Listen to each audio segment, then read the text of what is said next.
published, YouTube broadcast 30%. Should be live in a few seconds.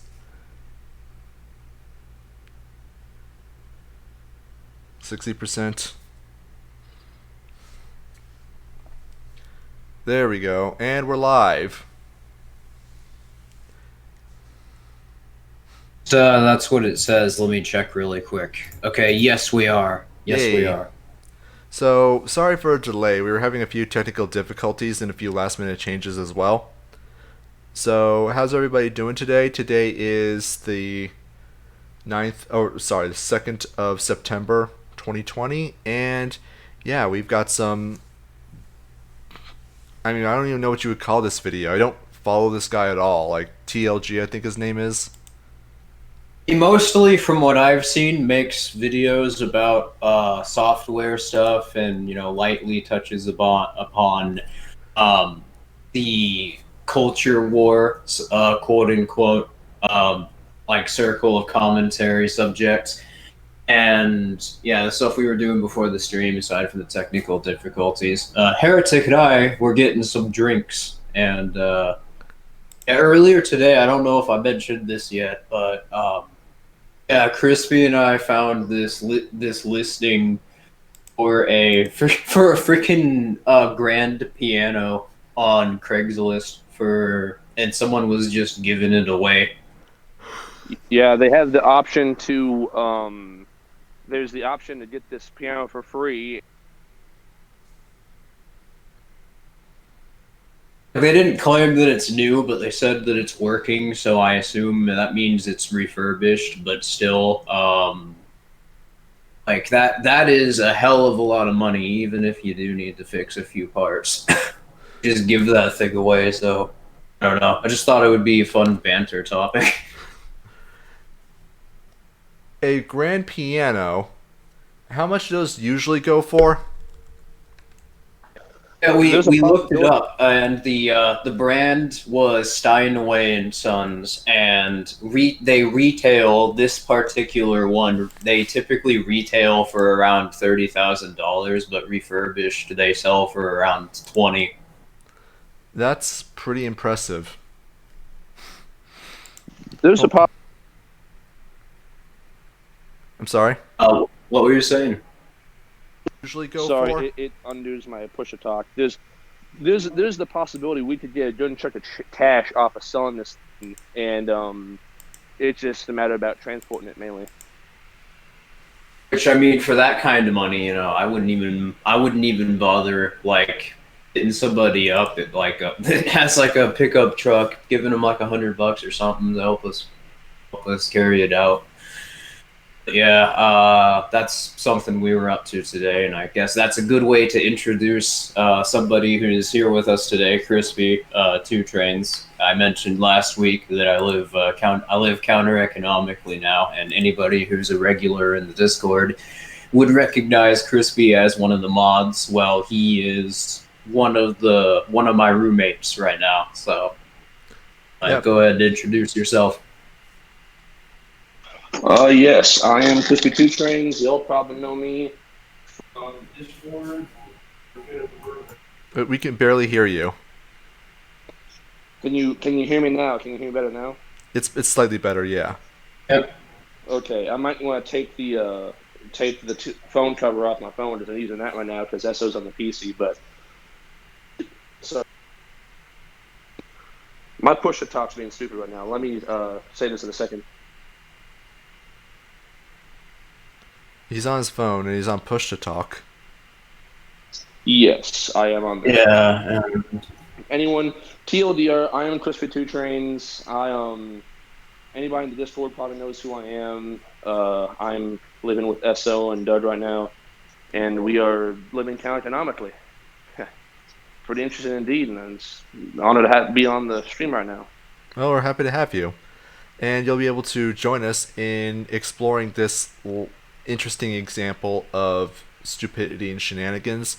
And you'll see that the title I chose for this stream is not arbitrary, to say the least.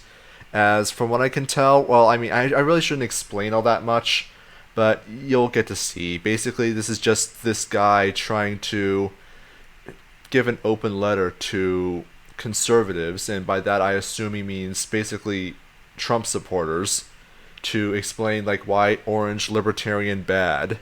And I do mean orange libertarian.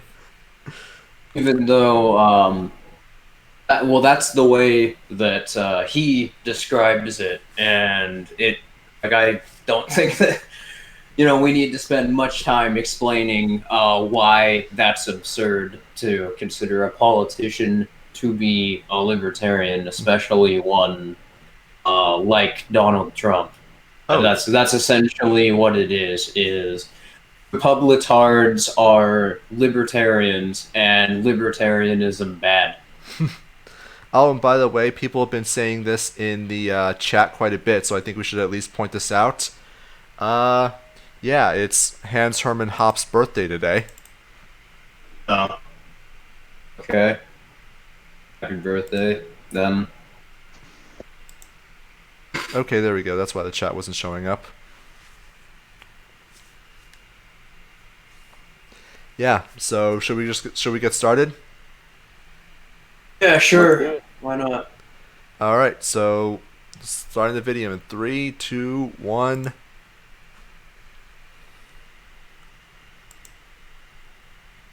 Why isn't it responding?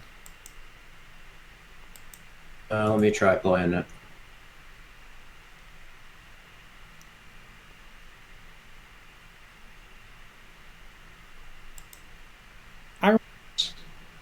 I tried playing it, but...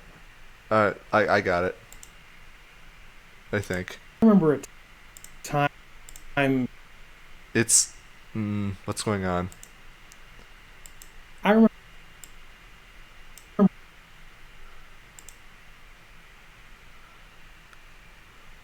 Technical difficulties.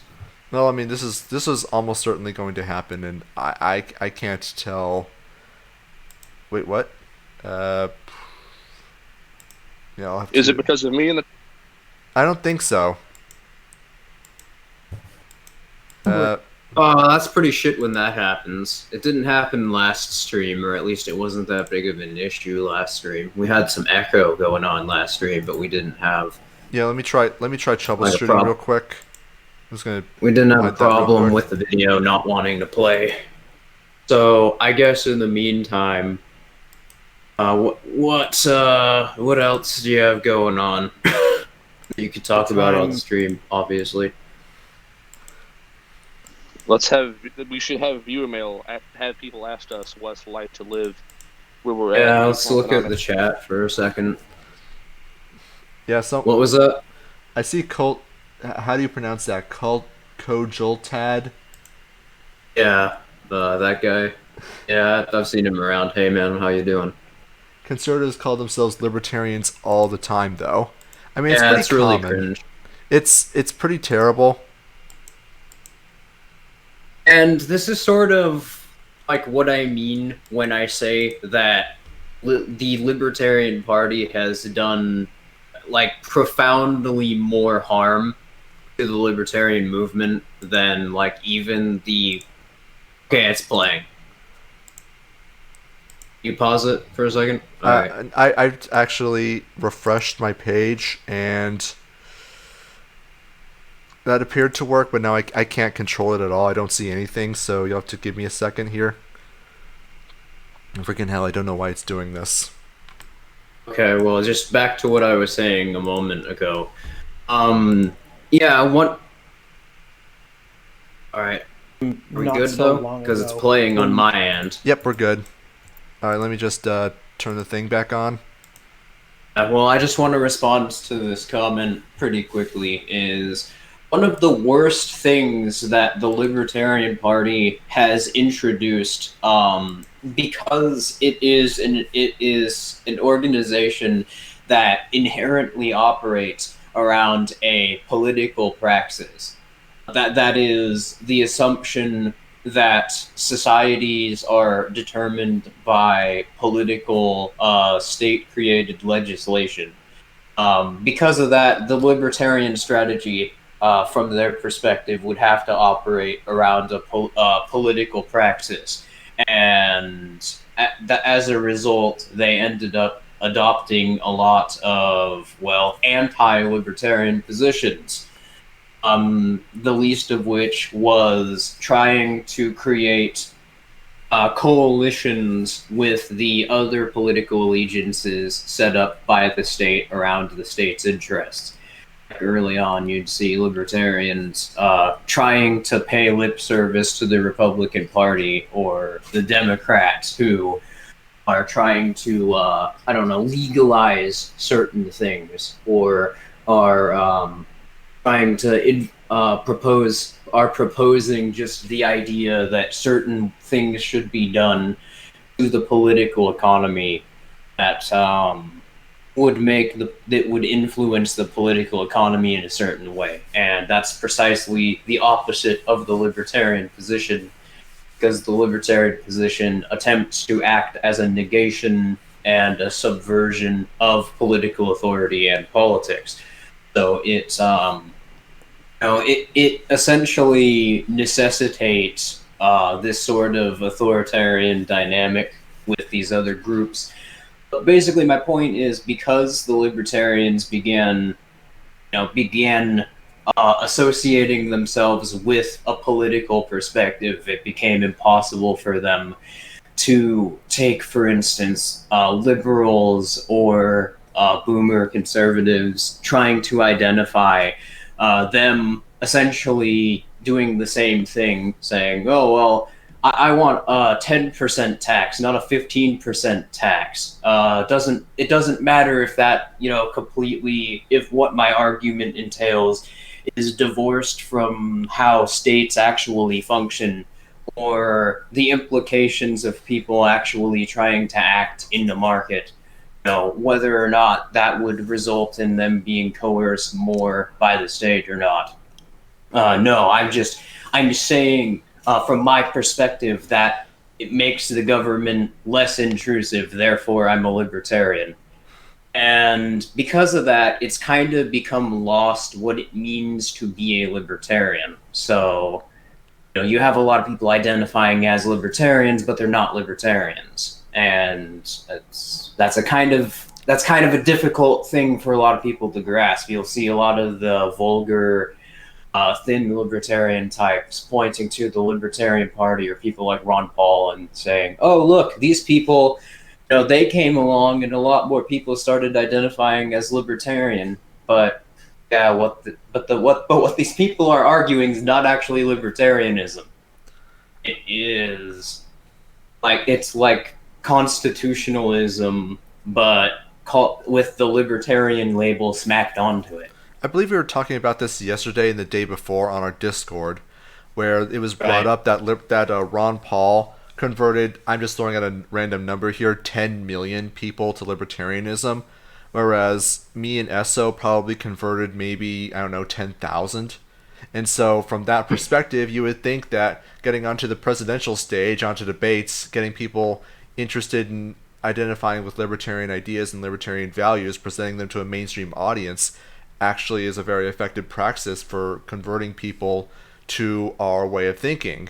However, we countered that with the recognition that what do these people that Ron Paul converted actually believe? How many of them would actually go on to become principled anarchists? Now, I don't have an exact number off the top of my head, but you would go to a Ron Paul supporter, none of them are going to know the non-aggression principle. None of them are going to know the distinction between thick libertarianism and thin libertarianism. The overwhelming majority of them aren't even going to know who Murray Rothbard was. So, in terms of actual principled anarchists, I would say that me and Esso have made more, libertarians than Ron Paul has. I would say that by an overwhelming margin. You didn't turn Republicans into libertarians. You just made it so Republicans started calling themselves libertarians. Oh, well, there's a difference. I want a gold standard, so I must be a libertarian. It's just saying there's a bit more to libertarianism than just thinking that the central bank should be involved in making sure the gold standard is in place. But anyways, should we get started now? Yeah, sure. Why not? All right. We've been on long enough. Yeah, this video that we're responding to today, It's a response to somebody called TLJ, and it's pretty bad, as you're about to see. Oh yeah. It's basically, this is your brain. This is your brain on partyarchy. I remember a time not so long ago when my conservative friends would say, if you don't like their service, well, don't use their product. Or they would say, vote with your wallet. And This is your brain on partyarchy. Any questions? Unless they're a charity organization like Food Not Bombs. I mean, there was a time, I actually can recall this, when people did used to say that. Keep in mind, I'm saying that in past tense. People don't say that anymore. It's not a thing people unironically put forward. Now, sure, you might be able to find one or two people who unironically put that forward as a legitimate argument, but for the most part, there's an understanding from everyone that there's no competition, that they are a monopoly. The question is, of course, whether or not Silicon Valley giants or any one of these other like giant corporations set up by the government are a natural monopoly or a state-backed monopoly. Me and Esso have talked about this on multiple occasions about how Google was set up by the government, how Facebook was set up by the government, how CIA venture capitalist organizations like In-Q-Tel and COINTELPRO helped finance and set up and connect these people to the expertise they needed to get their business set up, help them get favorable tax deals and all sorts of other shenanigans that helped make them the biggest corporations that they are today, how the government continues to finance them, the giant revolving door between the state and management in these big companies. It's the idea that these otherwise exist in a marketplace is absolutely absurd. And the only reason that you would unironically put that forward is because, well, you don't know any better. And this is a very important thing to acknowledge, that political economies are not the same thing as marketplaces necessarily. Well, they're a type of framework for marketplaces to exist within.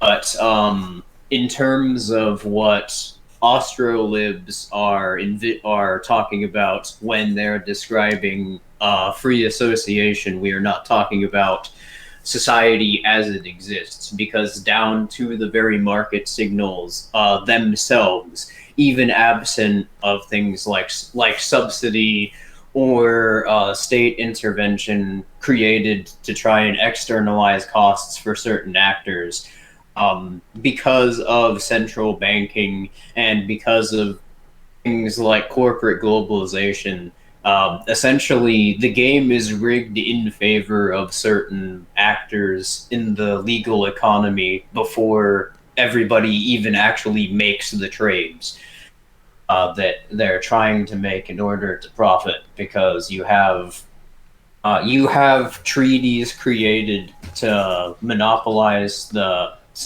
areas and certain parts of the world where resources that are used in supply chains are harvested to create commodities. Like, we were talking about this on Two Senses stream not too long ago. Like in Africa, if you look at any of these areas where the diamond mines are, where any of the rich minerals are, every single one of those is monopolized by, like, they're nationalized by whatever government happens to live in that, what happens to occupy that particular region. And what they do unequivocally with that land that they've nationalized is contracted out exclusively to one or two multinational corporations, who then use it in order to gain an advantage, in the market. Mm-hmm. And so essentially they can determine the rates before these commodities even actually enter the marketplace.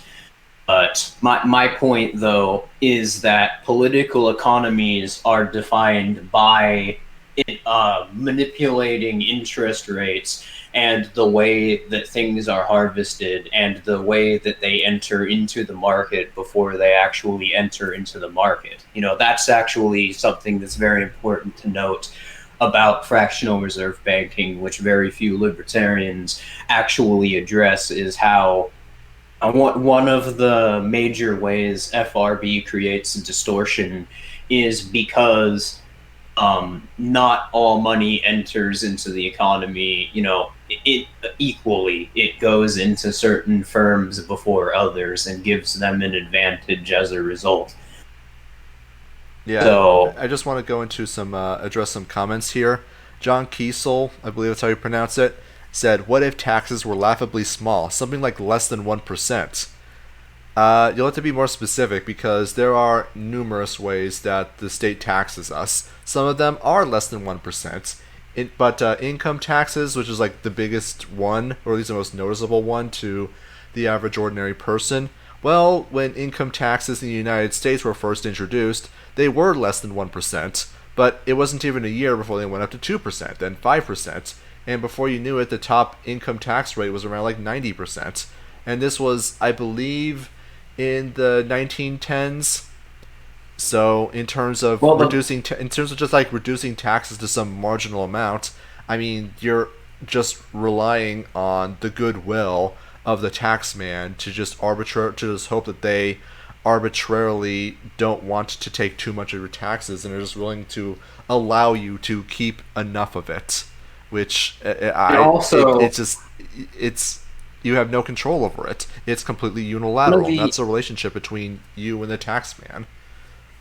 Yeah, well, not to mention that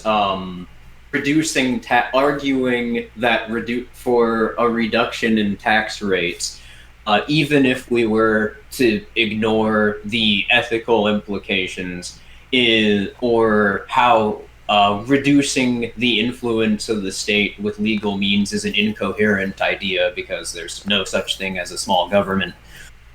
There's no such thing as a large government. Just to say big or small government doesn't make sense because you can't measure ethical concepts by scale. But what I was going to say though is it's a bad argument even from an economic perspective, because for one thing, if there is a tax system, then we go sort of back to what I was talking about earlier. What you are doing is you are creating systemic distortions, and you're creating legal privilege you're creating sort of a privileged class of market actors through legal means. You're making it so they're inherently advantaged over other people because of these tax schemes, and that is inherently how tax schemes functions. It allows firms to scale upwards more by externalizing costs onto competitors. And another problem is that quote unquote deregulation, when you begin to look at the state's financial apparatus as more of a parasitic system leeching off of society and the actual actors in the market, as opposed to just the market as if it's this hegemonic social influence, well, then you begin to realize that deregulation or lowering tax rates can actually, in and of itself, inadvertently create a form of political privilege. Like, for instance, what caused the mid-'80s recession in the United States was the result of a deregulation of a financial regulatory burden placed on investment firms. It was marketed as a form of deregulation, but it was in a larger bill to quote unquote regulate the stock market. What it ended up doing, and you can look up the specifics of this, but I'm sort of blanking on names, like the name of the act, for instance. what it ended up doing is essentially allowing investment firms to endlessly take subsidy from the Fed, and the Fed's policy was not to restrict the amount that they could print for the investment firms. So what ended up happening is, it led to a recession, and it led to some market actors receiving money, and inflation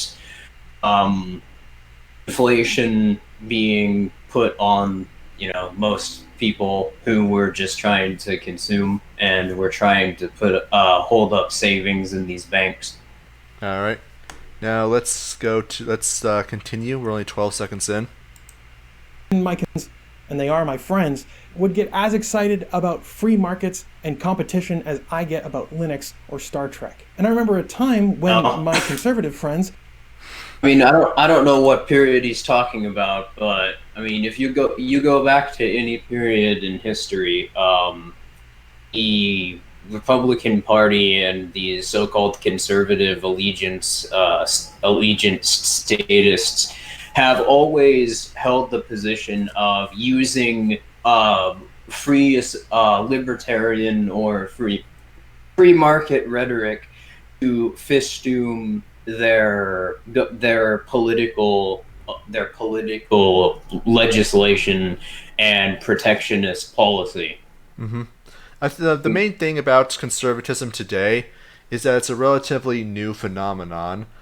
Arguably, is attributed to Frederick Bastiat and a lot of the ideas that he put forward, and Edmund Burke, several of his ideas as well. Don't know specifics off the top of my head since it's been a while since I looked into it, but it largely became popularized by the Barry Goldwater campaign during the 60s against what's his name? I think it was Kennedy. And although he ended up losing, he ended up creating what is colloquially known today as conservatism, or more specifically as Burkean conservatism. However, that said, they are very much in favor of a more, I would say, they're more like inverse Keynesians, in the sense that Keynesians are demand-side economists. These people are supply-side economics, who just want to subsidize production, subsidize businesses, and to get as much stuff created as humanly possible at the cost of the entirety of the demand side of the demand curve. And it's just the same stuff, but same crap as Keynesianism, the belief that everything ought to be centrally planned, that every aspect of the economy can be mathematically controlled by experts, but it's reverse. It's like upside down Keynesianism, as I said. So the only difference between the two of them is that the supply-siders would ideally want the investment banks to give a bunch of money directly to factories, whereas the Keynesians, or the people who proclaim themselves to be Keynesians, want the investment firms to go out and buy a bunch of shit from Walmart. Yeah, exactly. The effect is exactly the same. And, well, yeah, that's exactly. The remnants of it. The remnants of it ended up forming what is today known as the Chicago School, and Darky Vilkolak, I can't pronounce things today, it said, so they are monetarists. Well, yeah, pretty much. I mean, that's the closest thing that you can find within these conservative statist allegiances to arguing for free market positions. But even then, I think the way Konkin put it is probably most apt, which is they're nothing more than efficiency experts for the state. Pretty much. And with that, and when your object is just to make the state last longer, be more efficient, then you're actually kind of causing me a problem. I mean, I'm no accelerationist, but on the other hand, I do have an interest in seeing the state die quicker. So, yeah. Libertarians are subversives fundamentally. Yeah, I mean, that's fair. So that causes us to at least be sympathetic to accelerationism. So I'm just going to keep playing. first people to jump to my defense if I were to hypothetically call Donald Trump a tiny-handed, namby-pamby internet dandy. But now all I hear from my conservative friends, and they are my friends, is whining about bias. Guys, if you don't like Twitter, don't use their platform. I would agree with that. Don't use their platform. I mean, why would anyone go on Twitter anyway? It's just a place, it's just a neo-Tumblr refugee where people who were kicked off of other platforms because they were terrible just ended up and started talking among themselves. I mean, the only reason you would want to use Twitter nowadays is because either you're an SJW, you're an alt-writer who wants to own the libs, or you're doing completely or you're doing just some other random nonsense like, I don't know, making furry art. Yeah, I mean, I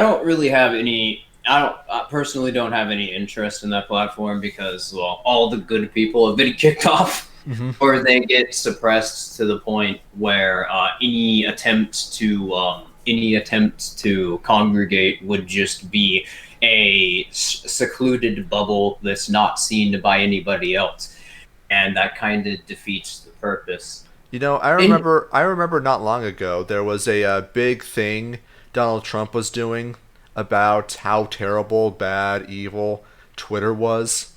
And I just can't help but think to myself, dude, you can destroy Twitter tomorrow without using any sort of government power whatsoever. You don't need to go through Congress. You don't need to go through the judiciary. You could do this on your own without using anything resembling the office of the presidency. All you have to do is make one tweet that says that you will no longer be using this platform and then delete your Twitter account. If you recall, Donald Trump is the largest, or has the largest amount of followers, if I recall correctly, out of any person on Twitter. At the very least, has a very massive amount of followers. Having him close his Twitter account tomorrow would be a death blow to the platform. One I don't think that they would be able to recover from. You would have a lot of the blue checkmark assholes who make a living off of writing articles about whatever Orange Man said on Twitter today. They would be out of a job. You would have a lot of his followers who want to see what he's up to and what he's thinking at this particular moment. I just can't help but think that he could kill it tomorrow, and in a way that's completely, well, legitimate. But he doesn't do that. That makes me wonder that he has some other motive in place. I mean, we know what the motive is. That because social media platforms are a construct of the state. Pretty much, and I think we've even done videos about how social media is basically the United States federal government outsourcing the role of the NSA. Yeah. I mean, I'm looking at the chat now, and Tumblr is actually better than Twitter now. I mean, I haven't really followed it all that much. My information could be out of date. I know Tumblr still exists, but I don't even know what goes on that platform all that much. So I thought Tumblr actually collapsed about late last year because there was a mixture of just cringe, and then some people were either grooming like minors or posting CP and something like that, or something suggestive, but I wasn't sure. I haven't really followed it that closely, but from what I recall, there was a big controversy about pedophilia, something about that, and their management just went overboard, just like, yeah, we're not going to have any porn on this platform whatsoever. And that ended up like just gutting a lot of channels, especially a lot of SJW channels, which featured a rather shocking amount of porn, and that caused Twitter to become a Tumblr refugee camp. And yeah, as we said before, it's basically an echo chamber for communists and the alt-right. And I have heard that Twitter has actually been going after communists as well, and just others, but yeah, it's not a very good platform for a lot of people. So I can't wait to see that just absolutely destroyed in the not too distant future. Basically, the main thing now is keeping Tumblr afloat was all the prawn, as those on the internet would say, all the stuff that people were looking at that got rid of, and that's just all the cringy SJWs. And I was like, I don't know, look at that stuff, except for someone at university with their lesbian studies theory. I mean, literally nothing else goes on. So I mean, that's pretty much what it was. The only reason you would go on Twitter now is because you have a bunch of fetish artists that you like to follow, which I'm not judging. I'm not judging at all. But I think that's the only reason that anyone would want to really use that platform anymore. And as for Facebook, the only reason you would use Facebook is because you're a dumb boomer. That's basically it. I don't know Literally anyone the only reason. I'm sorry. Literally the only reason I technically still have my Facebook account and it's set to private already is. It is what you cut out. Sorry, my touchscreen's stupid. Is because I have family members far away across the country that you can't communicate with any other way but that so far. So that's if it weren't for that, I would delete my profile 5 years ago, even before I became an anarchist. I mean, it's just that cringy. I mean, I have a Facebook profile as well. However, it's for a completely random name that I just made up, and I've only used it once, and that was because there was like some game giveaway or something. And that's pretty much it. If anyone were to ever find that account, I'd actually be genuinely surprised if it could ever be connected to me. But yeah, I mean, I've never used Facebook. I never cared, and quite frankly, this was long before I even became an anarchist. I just felt like one day everyone was like on MySpace. I wasn't, because it felt like a fad then too. But then just like all of a sudden, people stopped using MySpace and switched to Facebook overnight. I was like, what the hell happened? Was there a memo sent out that I didn't get? And everyone's on Facebook. Everyone's talking about Facebook. Oh, Facebook's this wonderful, great, perfect platform. And it was like, what the hell? Fortunately, I was able to avoid the fad, mostly because I'm not very a social person in general. That kind of thing just seems like a bother to me. And I feel vindicated from seeing all this stuff that came out about how Facebook is basically the NSA for the federal government. That people all the time get arrested because they rob a bank and they post a picture on Facebook about all the money that they got. I'm not even joking. I'm not even joking. That actually happens.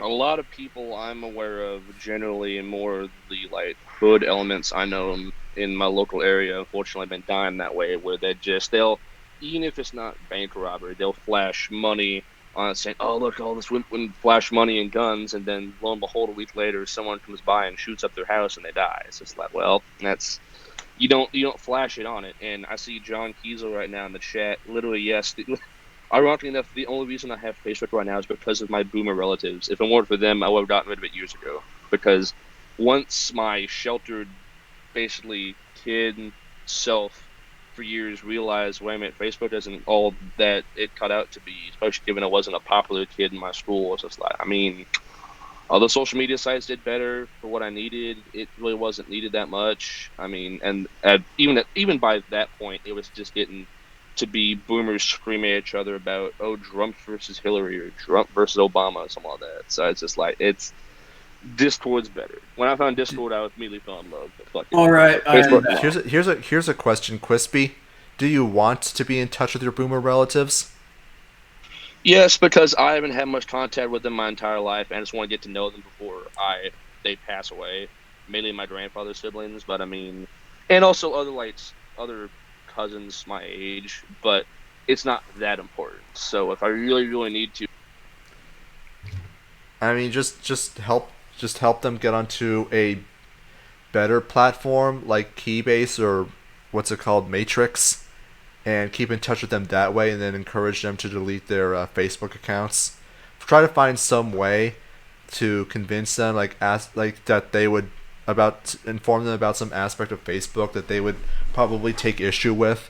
If they're a Trump supporter, tell them about how Facebook is very much a censorship platform, how it's operating from the interests of, I don't know, the deep state, and all that stuff. And then just if they're, I don't know, Democrats, I wouldn't know how to reach out to them, but I'm pretty sure there's something that Facebook does that Democrats don't like. I don't know. Just tell them everything. Just tell them that people proposing competing explanations about narratives in philosophy are not conspiracy theories. there are alternative explanations to what's happening. And if you don't know how to respond to them, then perhaps you should look into the issue a bit instead of just engaging in this sort of knee-jerk reaction of dismissing it, but not really providing a substantive reason as to why they're particularly wrong about what they're saying. I ironically enough have a cousin actually over in North Carolina that might be in. Well, he's already on Discord, but I could win him over to Keybase and even to the channel pretty easily, just because he's a big gamer and all that stuff, and he's big on philosophy as well. So I'm looking to do that myself. But anyway, where are we at in the video? Same place that you just left off. We didn't go any further. But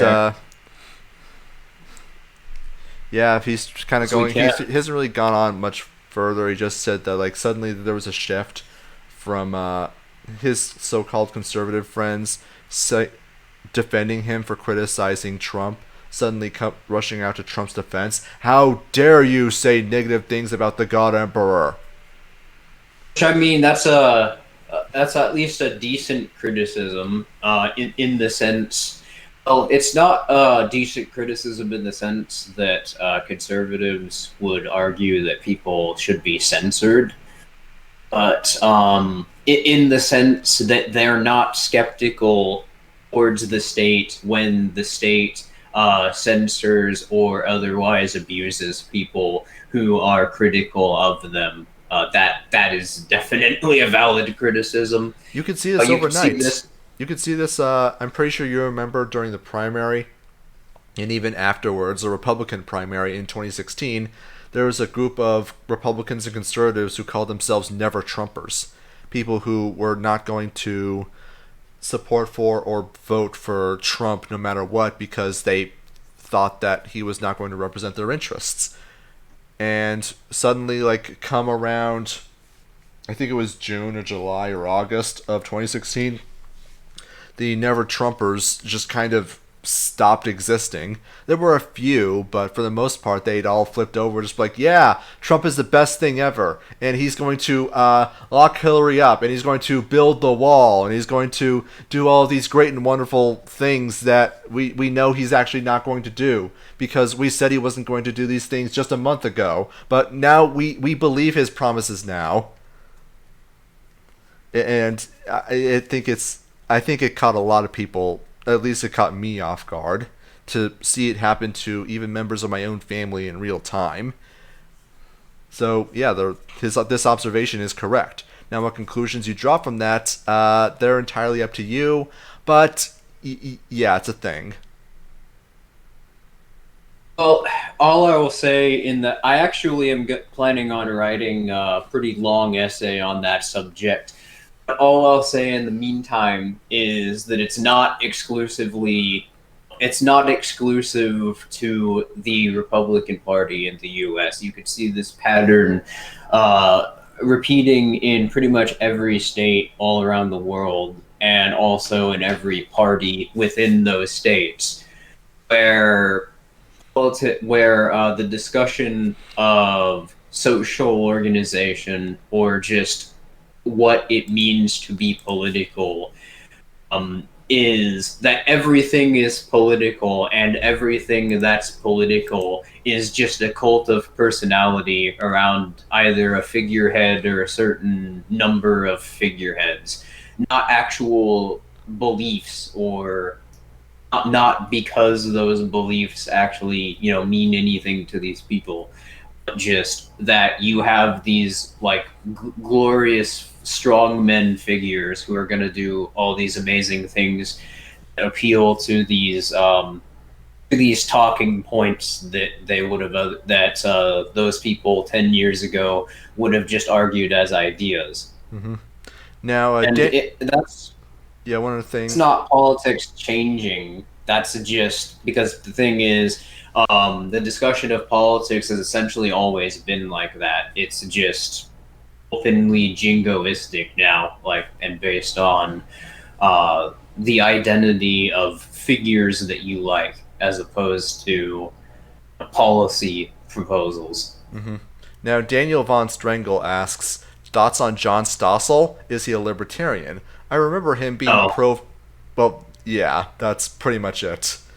He tries to put himself as a libertarian, but he's a huge participant in the Libertarian Party. I distinctly remember him moderating a Libertarian Party debate on his own show, which I think goes to show you how much of a libertarian he actually is if he still believes that he needs to operate within the state system and the partyarchy system in order to achieve his interests.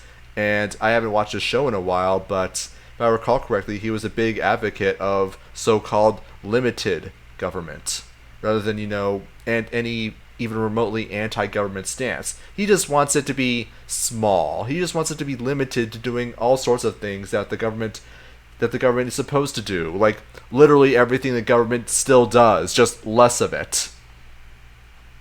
Yeah, and I went over this earlier in this stream. Actually, these political positions are antagonistic to the libertarian principles inherently, because they make people more dependent on the state, both in concept and in function. For example, if we were to talk about the issue of legalization, the legalization of pot, we'll just name that as an example. Well, and I'm not even talking about like taxes or license or like the subsidy of certain actors in the industry. I just mean inherently the idea of there being a legal trade of marijuana. That means that the industry is mostly centered around political actors in the state's political economy.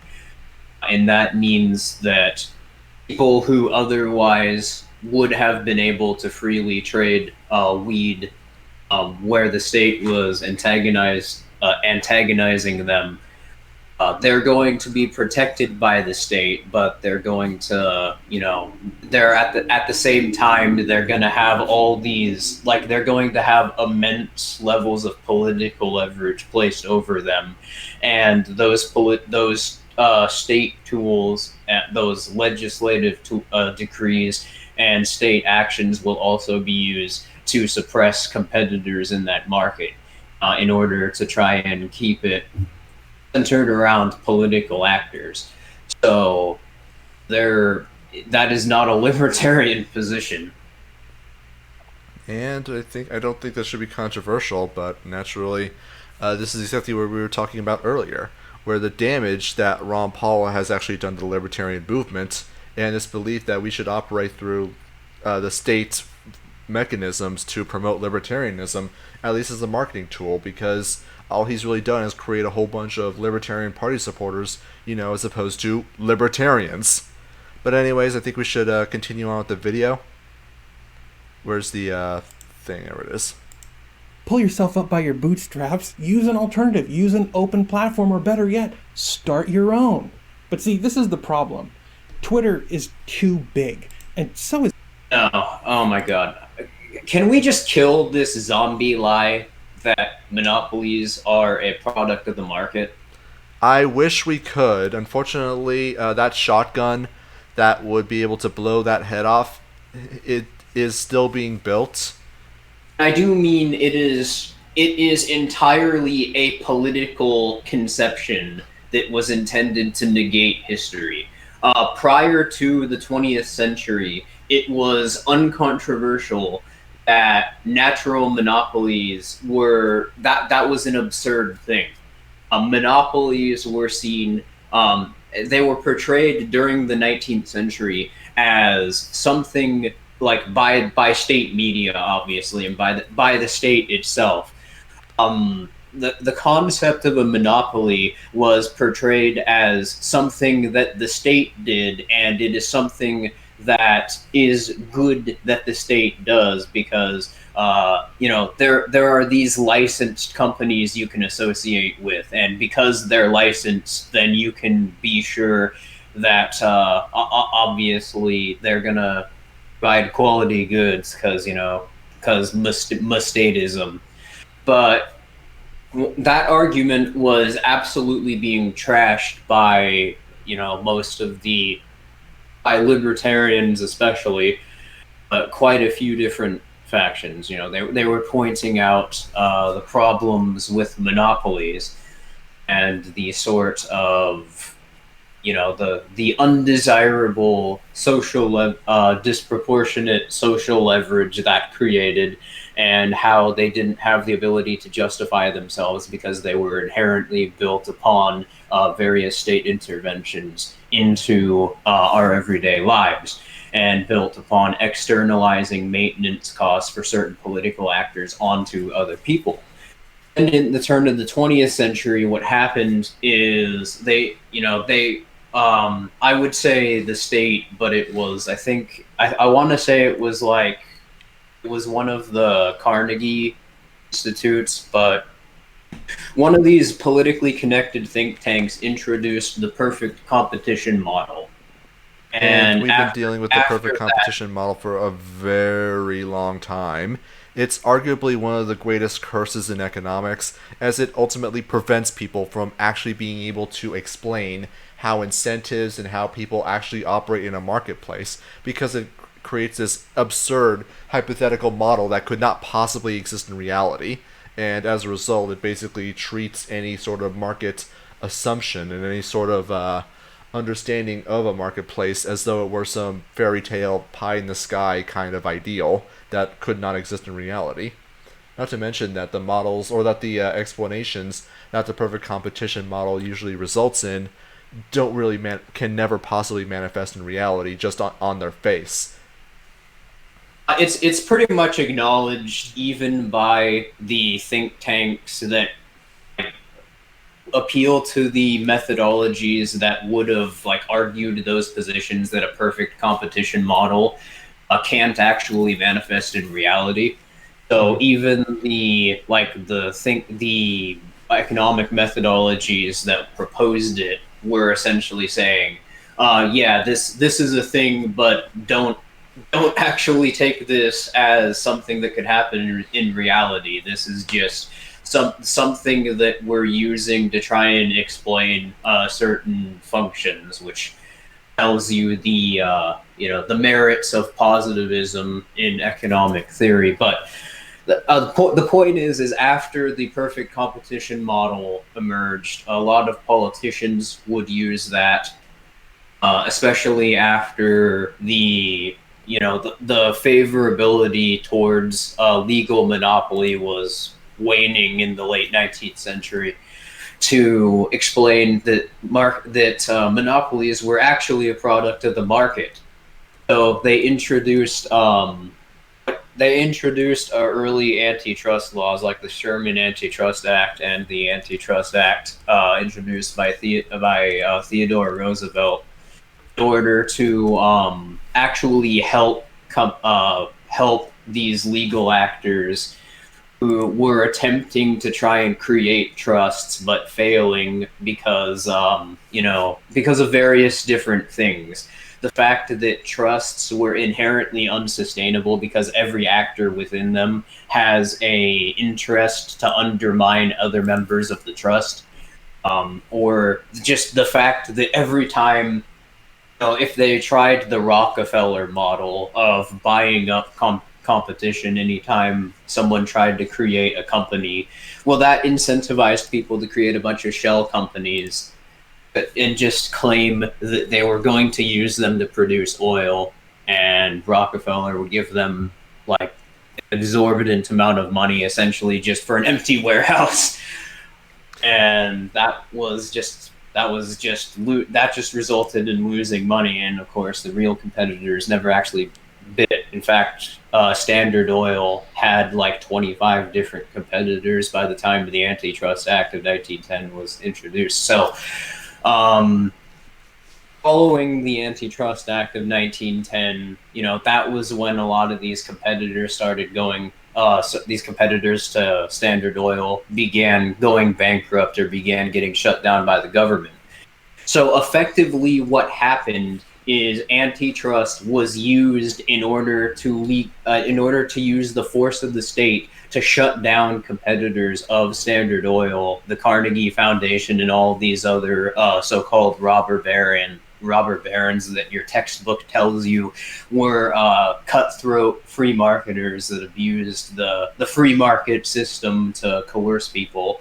And it used the state used force to suppress their competitors, and then later on claimed that the antitrust law was used against the companies like Standard Oil. Well, fun fact. That's literally what happened. I remember reading about the Sherman Antitrust Act, and the senator that actually put forward, what's his name, Sherman, actually had an ulterior motive for creating the Sherman Antitrust Act, namely because he tried to run for president not too long ago and lost out in the primary to another senator who... By not too long ago, we mean the 1880s, is to clarify. Yeah. So this is like 2 or 3 years before the Sherman Antitrust Act. This guy, Sherman, tried to run for president, lost the primary, blamed his loss on another senator, and then created the Sherman Antitrust Act that was specifically worded in such a way that caused this other senator's business that he owned, which, if I recall correctly, was in the match business, so they made matches. And the whole point of that was to get it targeted again, it was specifically meant to target that match company and basically force them out of business, which unfortunately did end up happening. But another thing which was pointed out by Murray Rothbard in the Progressive Era was that a lot of the big companies that were regarded as trusts and you'd think would be targeted by these things like Standard Oil, a lot of the large rail companies were actually hugely in favor of the Antitrust Act. Sure, they might have been targeted themselves, but they already had the mechanisms in place by which they could just break their company up into a whole bunch of shell companies, as you were talking about before. Whereas smaller companies who would otherwise be operating with large amount of market shares in very small areas would be targeted by this and would not have the expertise or the legal ability to be able to do this. So the fact of the matter is that the Antitrust Act was actually hugely profitable for these organizations, to say nothing of the legal requirement for monopolies that were already in place as marketed to the public as trust busting or some other form of consumer advocacy.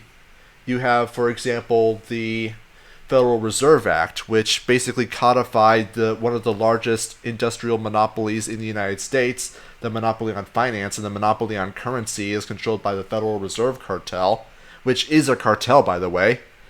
That rarely gets talked about. There's never been any sort of talk of antitrust lawsuits being brought against them, although I'm pretty sure that there is some exemption somewhere. But they're probably the most powerful monopoly in the world, and it's entirely maintained by the federal government. Gee, I wonder why. It couldn't be because the thing was not actually intended to break apart industrial monopolies, but instead meant to protect and help insulate them from competition. Legally protect them. To say nothing of the fact that it outsources people's ability to, or it outsources people's attention away from any monopolies that might actually exist. Say, for example, you have Standard Oil. If they are not being subject to an antitrust lawsuit, then the implication is that the federal government does not recognize them as a monopoly, and therefore they aren't a monopoly. That makes perfect sense, right? And by the way, there is one thing I wanted to address in the comments, asking if Mr. Krabs is holding a monopoly. No, he's not. One, the Chum Bucket is an absolutely horrendous business. Two, there is a second Krusty Krab right next door. As seen on TV, there was a second Krusty Krab built right next door, and nothing really happened to it, so I kind of just assume it's always been there. And third, there is other businesses around Bikini Bottom, like the salty spittoon, which I don't know if many people remember that exists. Explaining the economics of Bikini Bottom. Yes, actually. So, This as is far some high level discussion. as far as I'm aware, the Krusty Krab does not actually have any sort of legal monopoly or legal privilege on their own in Bikini Bottom, Yep. so they don't really operate in a monopoly framework. As far as I can tell, like off and on, they're just a pretty decently well-run burger shack. Can't believe you actually responded to that comment, seriously. I mean, I thought it would be fun to. Oh yeah, and Weenie Hut Juniors. Yes, that's absolutely correct as well. For Weenie Hut Juniors as well. Hey, don't get me wrong. Don't make fun. Weenie Hut Juniors looks like a very fine establishment. Anyways, yeah, should we continue the video? Yeah, sure. But yes, I just wanted. Last thing I was going to say is, remember, governments create monopolies. Monopolies are not a product of the market. I am, and I'm considering clipping this and uploading it as its own video. But fuck, I am so seriously sick and tired of the monopoly problem being ascribed to us and it being framed as something that the government can prevent. That just sort of obviously is not true. Governments, in function, are themselves inherently a monopoly. You can't create decentralization by using the force of a centralized cartel to try and that function is not really explained. It doesn't even make sense in concept. Yeah. All right. Well, anyways, let's continue. But conservative friends admitting that these companies are too big and admitting that the trite vote with your wallet is completely ineffectual, especially when you're staring down a monopoly. Instead, they're painting themselves as victims. My friends, if you want to play the victim game, then we are all victims of these unethically huge and scarily influential companies. Then oppose the state, bub. Simple freaking answer. Yeah, that's a state problem, not a problem with the markets. Well, I mean, this is something that I can't really blame these people for not knowing this because, as we talked about before, it's simply not in the state's interest for you to know about them being effectively state proxies, which is exactly what they are. If you know about InQtel, COINTELPRO, all of the government's support and subsidies that Facebook, Twitter, Google, all of the FANG companies had at their very inception, how the state nurtured their development and continues to support them to this day, then people would be demanding that the government shut them down. The fact of the matter is that, no, sorry, I said that wrong. People would be demanding that the government shut down because they would know that going after the government would be the best way to go after these companies. The fact of the matter is, like, I would not be surprised if, in the absence of these subsidies, like if you just get rid of the subsidies altogether. This includes the favorable regulation, the favorable tax rules, all that stuff. If you get rid of that, those companies would shut down because their business model is entirely dependent on it. And without it, they just simply can't be profitable. In fact, a lot of their businesses aren't profitable as is. If I recall correctly, like for the entirety that Google has owned it, YouTube has never been profitable in the entirety of its existence.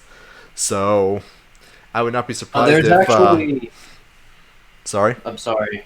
I was just gonna say, if you want to read in depth how the government created the oligopolies that exist today or existed historically, 3 good essays to read to both understand in depth the function of how that happened, but also like the historical facts behind it would be Big Business and the Rise of American Statism by Roy Childs, Corporations versus the Market by Roderick Long, and Let the Free Market Eat the Rich by Jeremy Weiland. And just to respond to something Reason said, I heard y'all were partnering with some other guys from TikTok called Capitalist Wave. I haven't heard anything about that, but I'll go ahead and look them up because I'd be willing to reach out. And I mean, it sounds like a good way to to promote some fine people. But I'll go ahead and look into that. I mean, Is it like those Hopians that make Hop Wave or whatever like that? Who's I been don't saying? know. That's great thing. Who's been saying that we're partnering with them though? Because that's interesting. That's the first time I've heard that. yeah, I don't know who's they, because honestly, I've never heard of Capitalist Wave until you brought them up. So all I can say is I'm reasonably sure we're not. You'd have to define they, and we might know who you're talking Yeah, about. I wouldn't say that Pretty we're not aware. though. 'Cause I got a DM from somebody about a week ago on Discord, asking if we wanted to do some work with them, and I said, sure, but I'd like to talk about it first, or like what's going on. Yeah, What this they're is. saying. I didn't receive any DMs at all, so this is the first I'm hearing about this. So I mean, if they want to do things with us, cool. This is just the first I've heard of it. I don't have any objection to it, but message us in more detail, because that sending a message, hey, do you want to do stuff? Do you want to partner? That's not very That's not very specific, and that I wouldn't consider that the start of a partnership. Apparently, they shouted us out, but I don't even remember hearing about Well, this. I appreciate But, that. If that's all that they did is give us a shout out. Yeah, thanks, guys. Seriously, no. Now I kind of feel bad. Yeah, send me another message. I guess if you want to talk this out. Yeah. So, anyways, let's continue. But I also see conservative friends didn't believe in the victimhood theory. Look, I can see why some people might think that these companies have a liberal bias. I really do. And that's because when I look at Google or Facebook, all I see are right-leaning biases. Right-leaning biases. they don't have a state-leaning bias. That's basically what it is. How often do you see articles? How often do you see articles from the Free Thought Project on Google? How often do you see articles from Roderick Long's blog or any other, or from even Mises? Unless you're looking for a Mises article specifically. And James Corbett, antimedia.com, The Last American Vagabond, Zero Hedge. I mean, these are all websites that, at the very least, are heavily state skeptical. Or just, look at websites like Cop Block, which don't even really, they're an activist group trying to spread awareness about police brutality, and which focus mainly on police brutality stories or instances of them being unaccountable for their crimes. It's pretty obvious that if you were to look at the way that these platforms manipulate their algorithms, like just if you look at the libertarian circles on YouTube, we've been getting absolutely smashed by YouTube's algorithmic manipulation.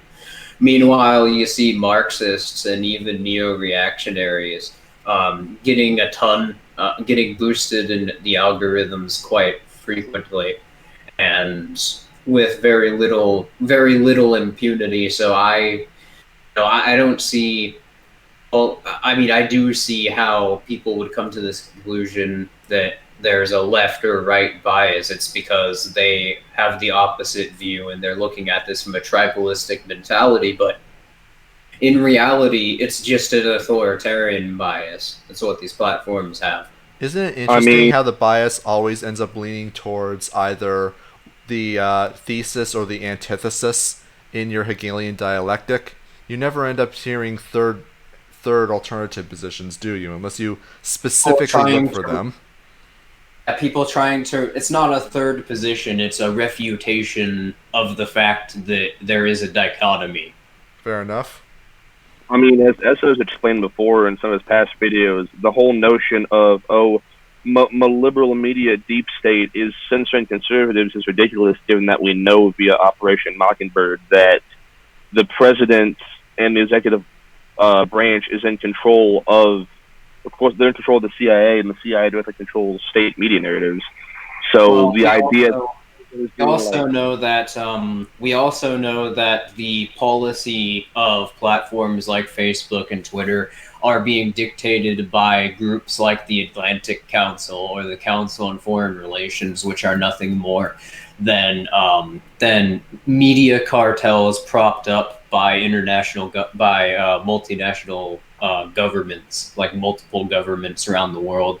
And hell, bro. And and what I was gonna say is that the U.S. government in particular has a program called, which they refer to as Operation Choke Point, which is essentially weaponizing the DOJ to, from a proprietary basis, manipulate the credit ratings of legal actors who associate with certain types of people.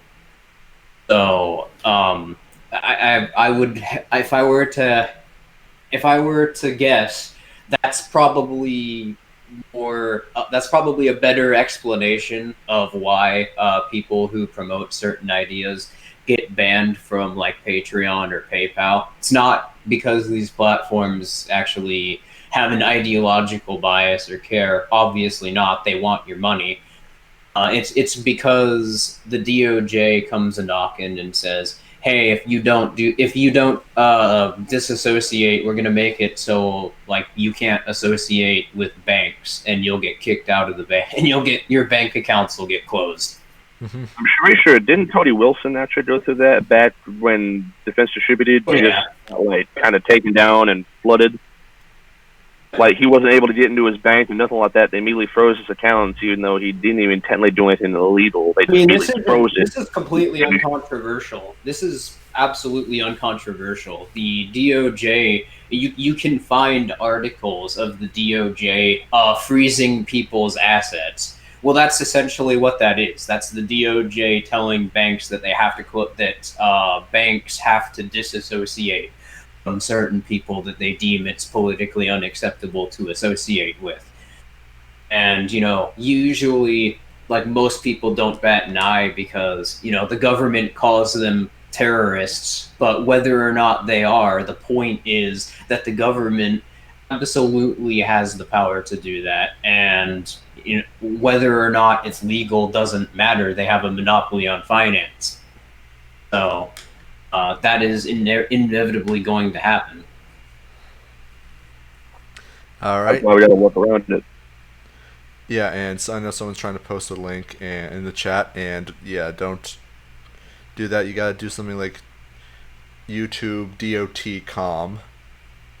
So you gotta be clever about how you format the link. But anyways, I'm just gonna keep going. Why isn't it? Is it doing that again? I think it's doing that again. I'll try to press it.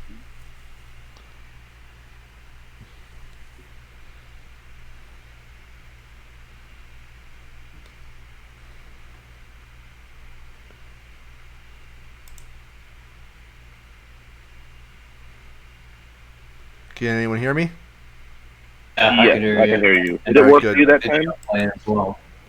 It's not playing for me. It played for me. I didn't know if something was going on. Technical difficulties again. It might just be my internet crapping out. So did you hear at that time? Mine played on my end. Yeah, I heard it playing as well. I'm refreshing the... They wouldn't, because it's being played through my end. News weird, or a drudge news or a... There we go. Yeah, there we go. Okay. I heard it again. Yeah, let's just go ahead and get rid of that.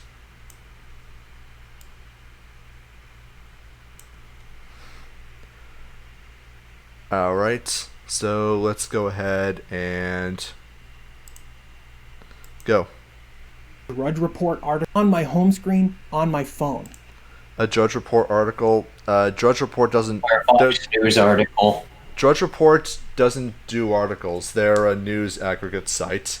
They choose they aggregate news that fits their bias. That's true, but for the most part, they don't really put out articles. But Fox News articles, I mean, most of these websites are typically going to put forward content that's going to be from the mainstream. I mean, you try to look up news or any like vaguely news related article or topic on YouTube, you're gonna get WNBC, you're gonna get ABC, you're gonna get CNN, you're gonna get BBC.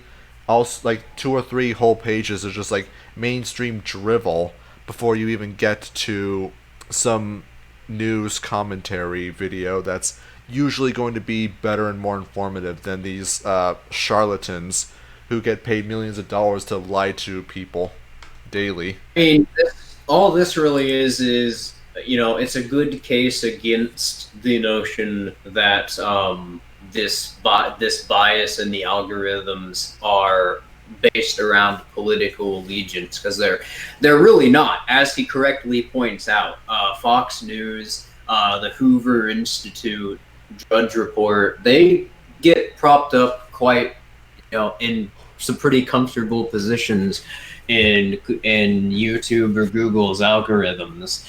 And, I can't even tell you how many times I've been trying to watch like a Corbett Report video, or I've been trying to watch a lecture or just something posted by a C4SS feed.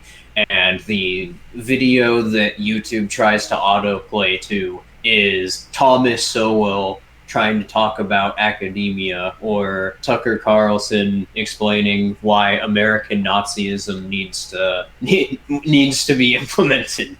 But yeah, same here. Now, just sorry. Okay, what were you gonna say? I was just gonna mention something in the comment. John Kiesel talking about Nancy Pelosi not following the mask mandate when she went into a hair salon that she frequents, and not only disobeying San Francisco's lockdown, but also their mask mandate. And then Nancy Pelosi talked about how she was set up by the hair salon owner. Now, I only know about this because it's mainstream media crap. But, I mean, I think it's kind of useful in a sense. And I think Nancy Pelosi is actually showing us the way, that we should all just follow her lead and ignore the lockdowns completely. So if there's like a mask mandate or a lockdown order in your state, just go about your business as normal and have them tell you no. And even then, like, you should strongly consider not taking no for an answer. Because, well, screw these lockdowns, screw these authoritarian nut jobs. If the lockdowns are not good enough for Nancy Pelosi, they're not good enough for you. That's what I think. In the few times that I've actually gone to a white market firm since I've been living counter-economically, when I go into these places, I just, if they even say anything about it, I just respond with, "Do you want my money or not? Then fuck you." I mean, but, I mean that's not what I say, but yeah, and most of them, shut up after you bring up the fact that you'll leave if they don't, because the thing is, that's what these firms care more about, I've found. A lot of the places around here where we're staying right now, you can literally just put your face over your shirt, like how you do if you smell a fart or something like that. Just put your shirt over your nose, and they'll be like, whatever. They just let them walk in. Although we've unfortunately pissed off some people by doing that, but I mean, they generally do not care. So it just generally depends. But usually, as we figured out, the more sort of working class, lower income the area, the less craps they give about it. So I mean, nobody really cares, and nobody really does anything about it. I mean, I haven't done any of that. I haven't worn a mask. I haven't gotten a face cloth. I haven't raised my shirt over my nose since this whole thing began. And I've gotten a few people. It's like, why aren't you wearing a mask? But I just give, don't even look at them. Just give them a dismissive wave. I just and go about my business. I don't care. I don't think they care enough to want to stop me. And if they call the cockroaches on me, then so be it. They'll have to deal with the consequence. They'll have to deal with the guilt of my execution for the rest of their lives. I'll have no problem haunting them as well. So, I mean, I've had roaches so far. Just when we annoyed one of such gas station owners, but I mean, it nothing's happened again. I think so many places just really, really, really don't care that as long as it's not like stealing something or really annoying them or messing with other customers. Like, whatever, just let it go. I don't think many people care, and I don't think the overwhelming majority of people care. Now, I think we should keep going. Let's see what else this guy has to say. This soy monster. Yeah, that's. Pull it away to the video. I like that name, Soy Monster. He does look like he does. All he needs is some hipster glasses, and he would be a perfect representation of Soy Face. I play Animal Crossing, and I follow Thought Slime on Twitter, and I'm gonna call out all those mean Trump supporters and libertarians. He looks like Augustus Gloop at Wonka if he grew up, got ginger, and became a cuck. That's pretty accurate, actually. Anyways, continuing. Right on my phone. Heck, I saw just a few days ago an InfoWars post on Google News, ostensibly curated by Google with a liberal bias. Are you kidding me, guys? And that's InfoWars is controlled opposition. InfoWars is it's COINTEL. That's exactly what we were talking about earlier. It literally is. Alex Jones is such a dumbass. He freaking told Joe Rogan while high on a show that George Soros offered him Bitcoin in order to shield for greater state intervention. That's fucking bullshit. That makes sense. Oh, I think I did a thing. I mean, you must be on meth to say that, not cannabis. It's not meth. It's just he's absolutely full of shit. There is no I'll take shit that never happened for 500, Alex. Pretty blatantly. Question is, did he take the money? Well, he claimed he didn't, which is another reason why I think that's complete garbage. Yeah, you see all the toys he's been buying. The dude has an APC now. He keeps taking all these awesome Texas protests. Yeah. It's just wow. It's weird how we're supposed to believe that he's being censored. He suspiciously has a lot of money. I wonder where all that money and all these resources are coming from if he's this underground platform. Because comparatively, when you look at people like James Corbett or Derek Bros or people who are actually doing, the sort of work he claims to be doing, these people, they barely can afford an apartment.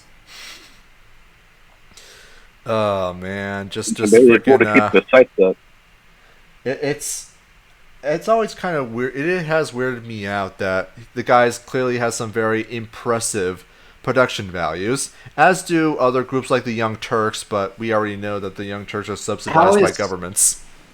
And how is he even able to get, the fact that he's even able to get, slots on CNN panels or discussed on Fox News, the fact his existence is even referenced is kind of an indication that he is, there is a reason that they have for letting you know about his existence, let alone the fact that they paint him as some sort of radical opposition to the status quo, which he absolutely is not.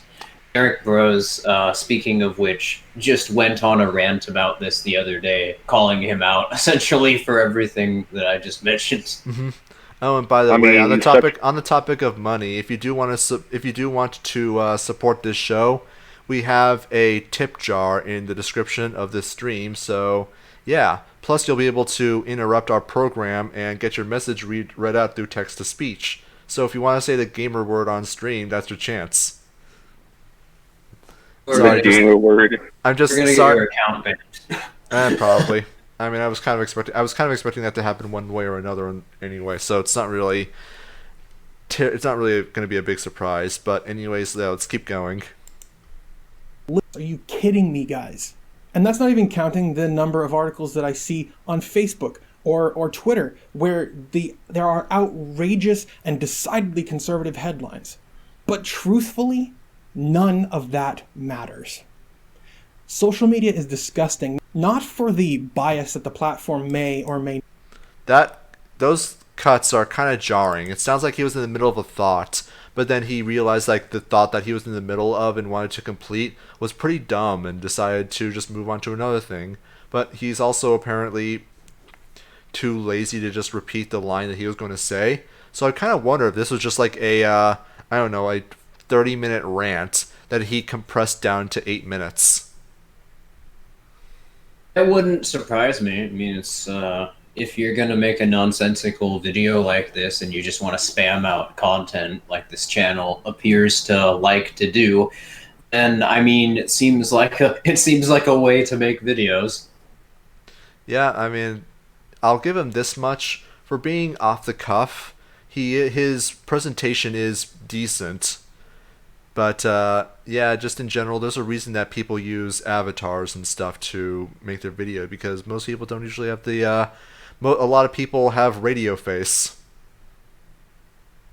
So... Also, a fox wearing a trench coat is a lot more appeasing to the eye than a person wearing a trench coat. Yeah, usually. Anyways, I'm going to continue. I clicked the wrong thing. Not exhibit. Disgusting because these companies deliberately show us things that they know algorithmically will keep us outraged and engaged. Stuck in a filter bubble cycle of empty rhetoric and algorithmic deception designed to acclimate us to despotism. I mean, that's what the state does. What did you want to say about this?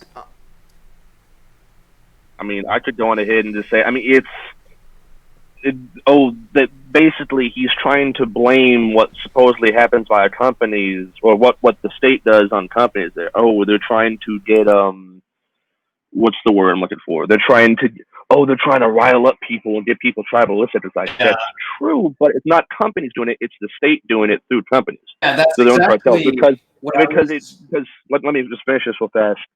My train of thought here is that, because it brings people back into the political system by saying, I mean, this is the best way to tell the difference between a legitimate anti-state, state-skeptical argument and a counter-controlled opposition argument, usually, is that it relies on either woo or the reliance on state voting, and reliance into it. So, for example, it's, X is bad, Y is bad, this is bad. So we need to vote and change the state in order to get this changed, but that's not companies doing it, it's the state doing it to keep itself afloat, rather than realizing, hey, this is a systemic problem with the state rather than just this other X tribe or Y tribe. Yeah, I think there's a lot of merit to that. You have a lot of profit to be made, both politically and economically. Economically, mainly through the state media narratives and the state media corporations, the propaganda complex. I think I'm coming up with too many words here, but the point is that you have mainstream media, CNN, NBC, Fox News. When they get people scared, people feel anxious. And when people feel anxious, they're going to look for means to alleviate that anxiety, which of course can be done through trying to keep themselves informed and appraised of what's happening that's causing them to be anxious, and seeing like what's being done to alleviate this cause of anxiety. This is particularly prominent with the coronavirus thing, which is just wall-to-wall coverage of coronavirus is just going to murder everyone to death tomorrow. Well, this is why in state societies, media platforms or media outlets have an incentive specifically to promote political positions or to try and associate everything or as many things as possible with political affiliations, because as soon as something becomes associated with with political discourse or a political concept, then that's exactly the sort of reaction it invokes. It either, when people are either critical of it or supporting it, there is a faction of people who, in response, become anxious or heavily tribal in their thinking, and that causes it to blow up and sort of dominate the headlines for a little while.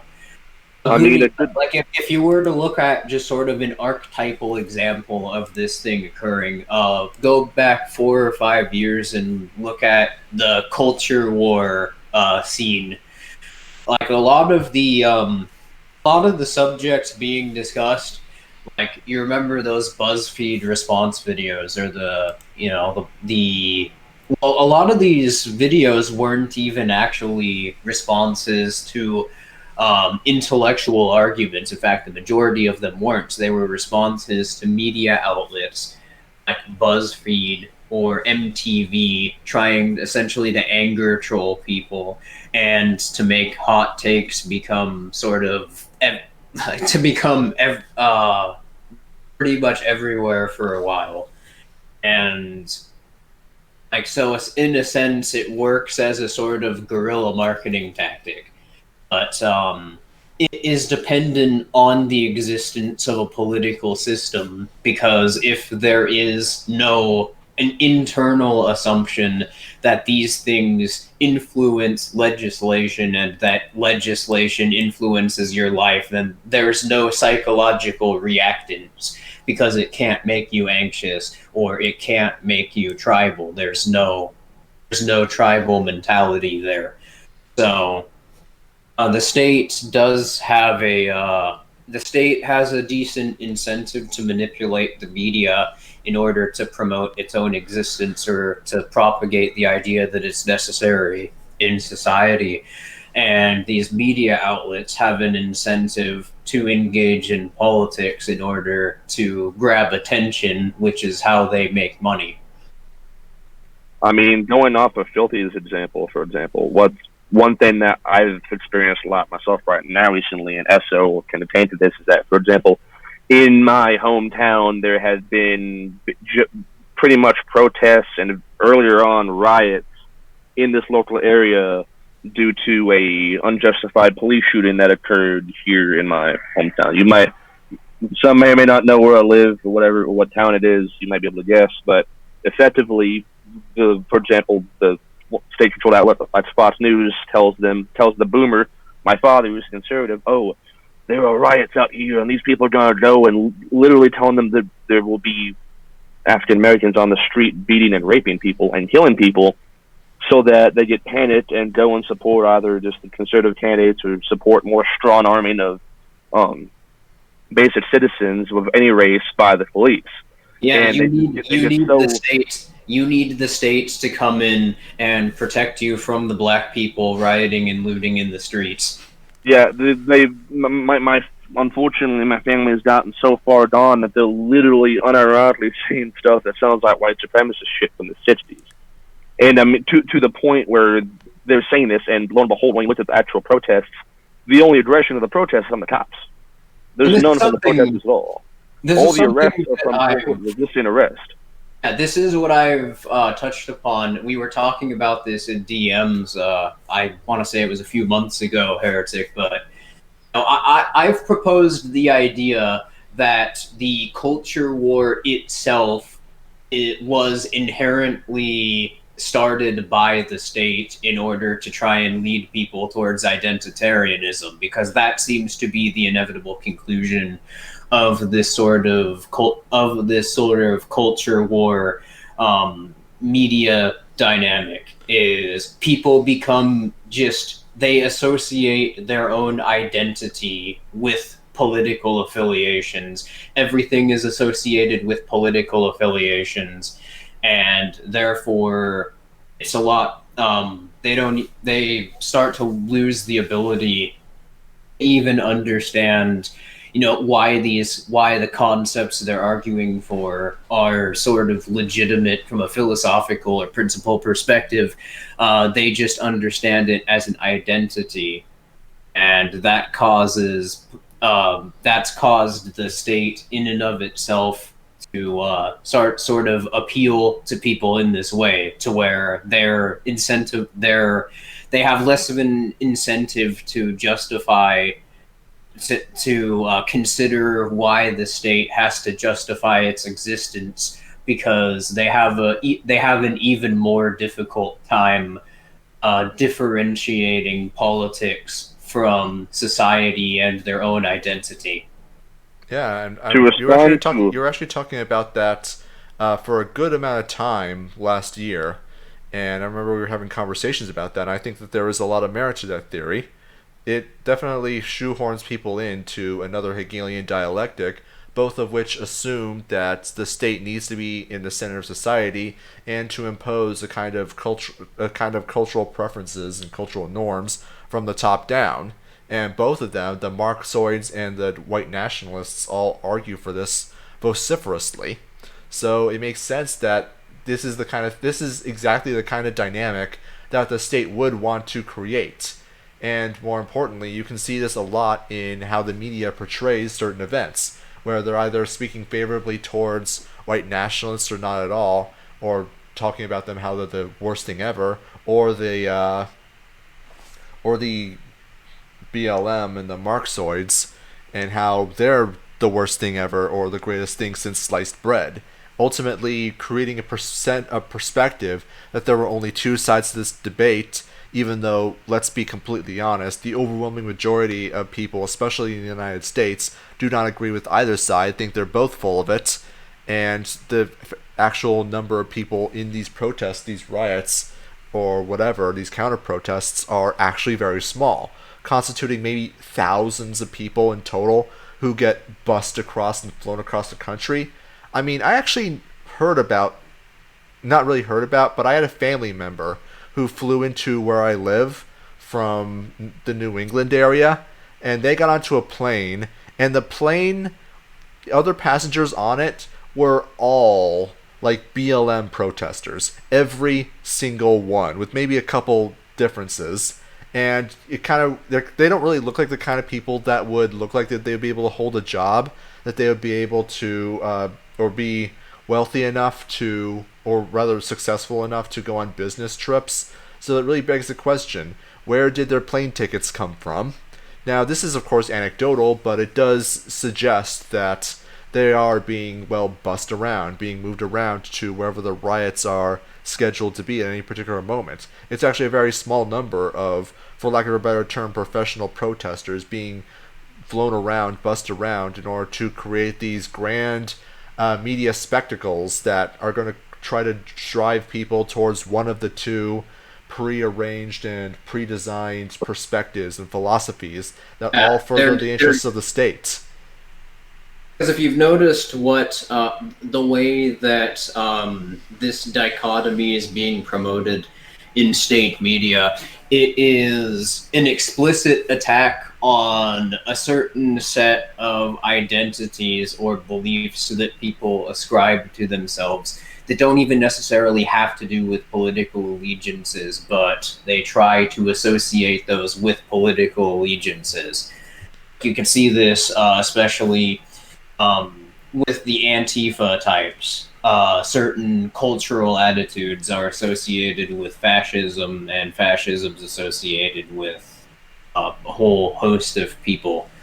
So it's definitely intended to antagonize demographics in society and make them feel as if they need to be involved in the state's political apparatus, and that they need the political apparatus to protect their interests. Well, without the state apparatus, who's going to protect them from the scary brown people? Who's going to protect them from the scary red and black people? And who's going to protect them from the scary bald people? Personally, around my area, I can even... Well, there's one thing I want to comment on. Kojolt had in the response to the chat. There was... And speaking of the local area, there were riots back in June, but now they're pretty much all tied down with peaceful protests. Again, only cops there. But as Two Filthy's credit, they actually have even admitted to around here flying in protesters. For example, that Until Justice group. This might give away where we're located at generally, but Until Justice came to my town, which is a bid like sponsored by Oprah, and Nick Cannon came here, and a bunch of other people came in here to my area and started joining in the protests and doing stuff. And they flew in, I think they flew in people as well as busting people because they didn't, and they've had that like Latin militia come in a couple times and do protests. In fact, they're doing that this weekend, which is what my father was tweaking at me again about. But I mean, yeah, most of them are peaceful, but you can tell there's state manipulation going on here because, interestingly enough, I actually mentioned this to Esso recently in casual conversation. Unfortunately, there's been a very violent, high spike in violent crime here. And as coincided, it seems to be with all these people from out of town coming in, including some of the perpetrators of local murders here have been from out of towners coming in for the protests. So, and these aren't like racial based. This is just like a lot of these are black on black, but it's very, very telling and very interesting to see and figure out what the state's doing right now. Yeah, just what I was going to say about that is I think the most egregious example of this happening was the Garrett Foster shooting. Which have you looked into that, Heretic? I have not. Well, basically, this guy, Garrett Foster, who, spoiler alert, he was not in any way associated with Antifa or Black Lives Matter. In fact, if you look at a lot of his social media posts that were archived, he seems to be, a lot closer to our perspective and philosophy than communists or, mainstream libcucks. But, yeah, he went to one of these protests, as a boog boy, I guess, and he was indiscriminately killed by a police officer. He didn't even do anything.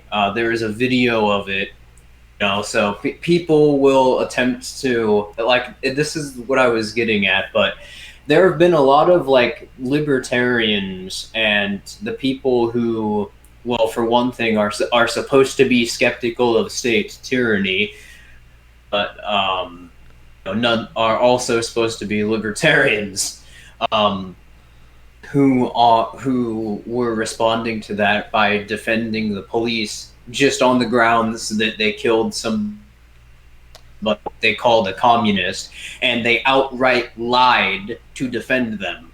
Claimed, for instance, that he pulled a gun on the police officer, which there's a video of it, never happened. He got shot pretty much for no reason.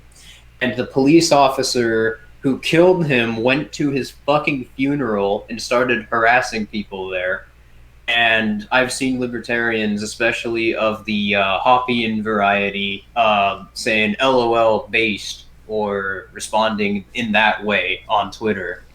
And that is an unfortunate well, I say libertarian movement, but we're talking about the political libertarians right here.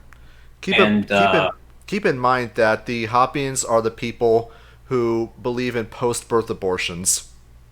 Unironically. Wait, did they find out that it was a cop? I thought his killer was just basically some guy agitating, kind of a rando. Oh, it was a cop. It was, so they found out it wasn't off duty, because I thought it was just like an unmarked car, not even a police car. Trooper. Really? I thought it was just a random guy. Oh, and that's sort of just aside from the fact that the way a real libertarian would respond to that would be undoubtedly to at the very least be condemning the state and defending Garrett Foster's right to protect himself, even if we were to assume that he did pull a gun or he did attempt to attack people first. Again, that's just not true. And Just to answer The the fact- chat, sorry if I'm interrupting, but just to answer the chat, when I said post-birth abortion, yes, even under the state's legal framework, that is murder, because Hoppians do genuinely believe in murdering people if they don't have what they arbitrarily determine to be higher brain functions, then it is perfectly legitimate to murder or enslave someone. And that is something that they will openly promote. If you don't believe me, just watch part 5 of Colton Maxwell's response to our Hoppian critique. They openly admit it. But In just response, back to what I was saying for a second, because of this sort of tribalistic mentality, people who buy into a political framework of society will, like, they didn't know what to make of Garrett Foster. So basically, both sides are trying to say, no, he's a communist and a Marxist, or no, he was a Nazi alt-righter, and therefore the police are justified in killing him for doing nothing. I mean, the biggest thing, even from the libertarian perspective, That one actually disgusted me a little bit. Like, I wasn't in a position to make a video around the time that happened, but my God, if I did have my setup going, I totally would have, because that, like, seeing these self-proclaimed libertarian personalities like behaving this way, promoting state lies just to defend police for killing an innocent person for no other reason than they thought this person had beliefs that they didn't like, which he actually didn't. I find that so abhorrent and disgusting that it, like, actually makes me sick to my stomach. Well, I mean, these aren't good people. Even if he, like, from an ethical perspective, from the libertarian understanding of ethics, even if he was a Marxist, the evidence in that case shows that he was not doing anything wrong. He was protecting, ironically enough, his black disabled wife. So he was not doing anything wrong, and he had every right to pull a gun or defend himself if he had to do so, but he did not pull a gun on anybody. He just merely got shot. So, I mean, the fact, and one thing I've noticed, ironically enough, is that they immediately, in this case, even though Foster was either ANCAP or at least part of the Boot Boy movement, the weird thing is that they immediately go to calling him a Marxist because he was standing in the way of this Daesh, running over more Antifa protesters who might have been Marxists. But then immediately, when it comes to the most recent, like, notable shooting in Wisconsin, where this guy who's a Trump supporter and a Thin Blue Line supporter and all that stuff, cockroach bootlicker, goes and kills some guys. It's like, I mean, that might be another topic for another time, but generally they immediately don't say, oh, he's so base. It's just like, I mean, he's allowed to defend himself, but he's less ideologically aligned to actual libertarianism than Garrett Foster was, and yet you're praising him for, despite him loving Donald Trump, but Garrett Foster was an ANCAP, so it doesn't really make much sense there. That's sort of the cancer of the political mentality, is because they look at Marxists as people who defend these allegiances who are antagonistic to the libertarian political allegiance. That leads to bends of reasoning like, oh, we live in a state that is somehow less oppressive than the state that the Marxists want, and because that guy is a Marxist, I should side with a state actor of this state because their state would oppress me more. That is just totally disassociated from reality, and that's not how governments work. In reality, somebody who has a different economic preference than you or doesn't agree with you philosophically is no more a threat than somebody who has a different preference in games than you. What's a threat to you is the state, and the state pursuing its own interests. Whatever the state claims is its ideological reason, I think, as we've demonstrated pretty thoroughly in past videos or even earlier in this stream, it is not compatible with with what the state is. The state is very much a coherent organization with a defined set of material interests. And because of what the state needs to function, coercion completely domineering every aspect of its legal society and antagonizing everything that tries to operate outside of that legal framework it manufactures. Literally, unless you are yourself a state actor, the state is a threat to you. Even if Garrett Foster was a fucking Marxist, the response to him being shot by a police officer is not in a million goddamn years, oh, the state is good for killing that Marxist. That itself should be a demonstration of how absolutely cancerous politics in general is. It just arbitrarily creates a situation in which your interests are challenged by people with differing opinions, even if those differing opinions just fall into a set of preferences. Because once you have another group of people who are seeking to use the levers of power in ways that are not your interests or even contradictory to your interests, they are a possible threat to your life. Because once things that you want to do become outlawed, which could easily happen, you basically end up in a situation where you could be killed for things that you enjoy doing or things that you want to do.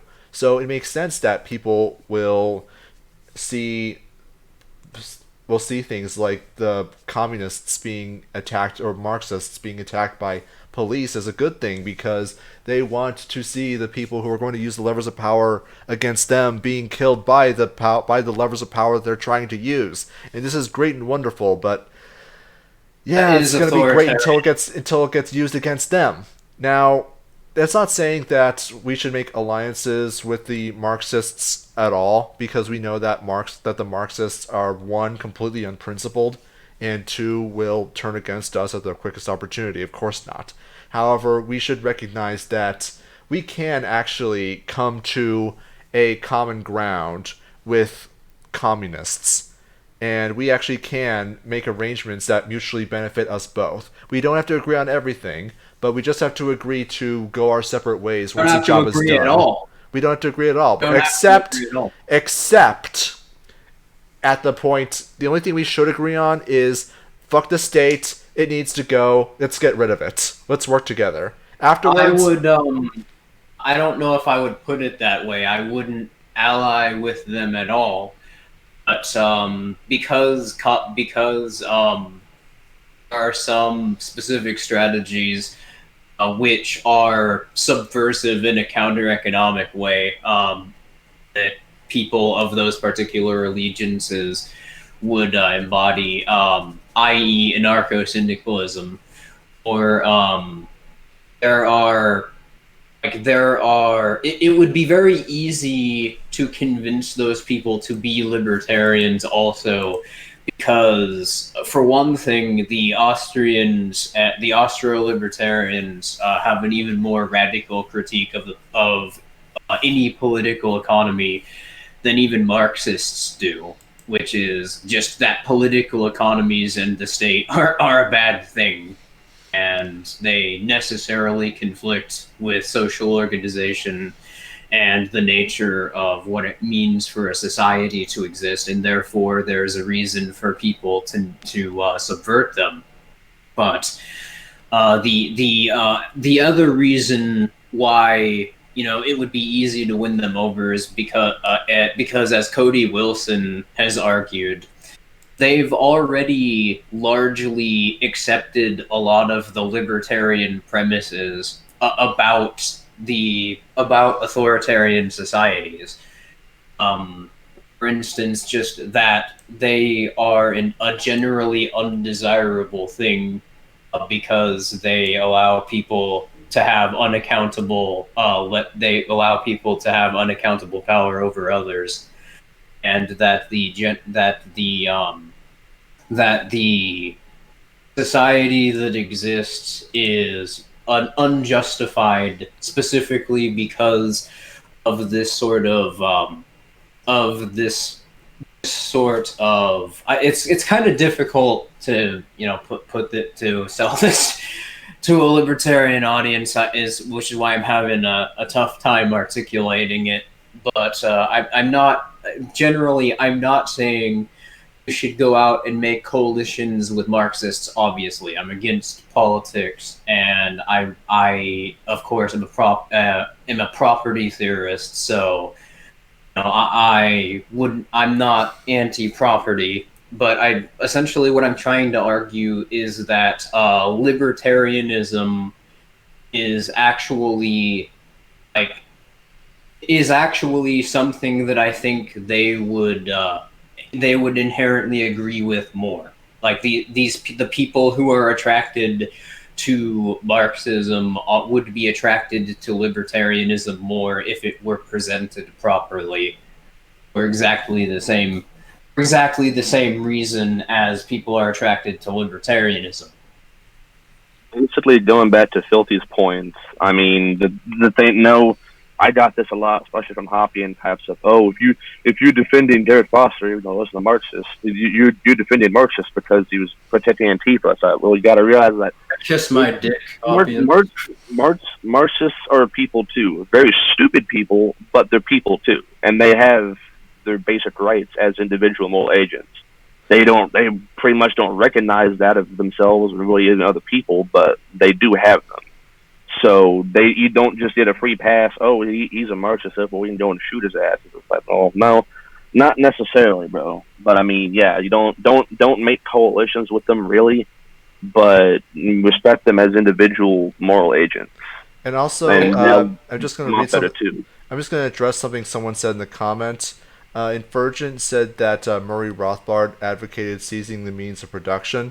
Someone asked when, and he cited the 1969 essay, Confiscation and the Homestead Principle. Basically, Rothbard's point there was that certain regimes of ownership in the United States today are a result of government force, government confiscation of otherwise homesteaded land, the Native Americans being an excellent example, and therefore their ownership of that land is illegitimate. And that's a good point to address. That's a good point that Rothbard pointed out, which is, I think, pretty accurate. He did say that, and there is a good case to be made that the government confiscated a lot of Native American land and then gave it to industrial cartels like the railroad industry. That's a major difference between Rothbardian homesteading and Lockean homesteading, which a lot of people don't understand the difference between them. But essentially, Locke had the idea, which a lot of liberals and unfortunately people who would attempt to argue for libertarian concepts of property would use.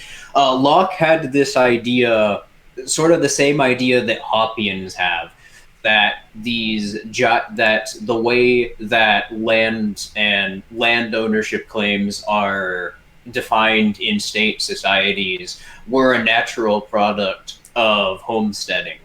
And that was something that Rothbard, was actually a pretty staunch critic of.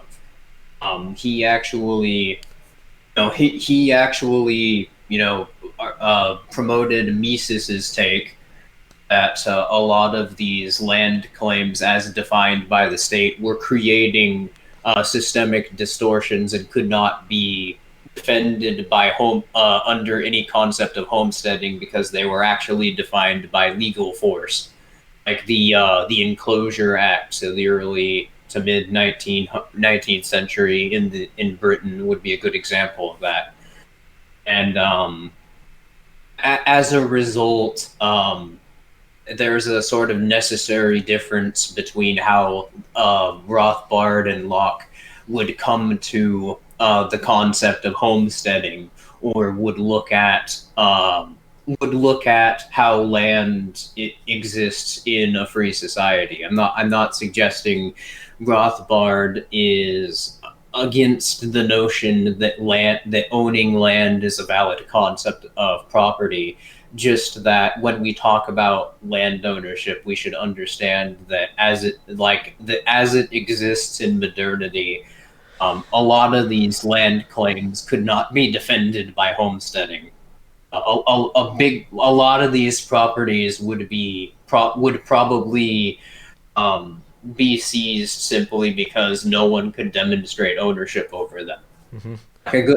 As it exists, if you go to the Northeast in the U.S., you'll see abandoned factories everywhere, or just a lot of abandoned buildings. And the truth is, a lot of them are legally claimed by defunct organizations. So essentially, it's just the state defending them from people who could otherwise homestead them for no other reason other than just the state claims they're owned by somebody, even though nobody actually exists to claim ownership of them. I mean, I've been in the Northeast. There are lots of abandoned factories in certain areas. Like they're very hard to miss.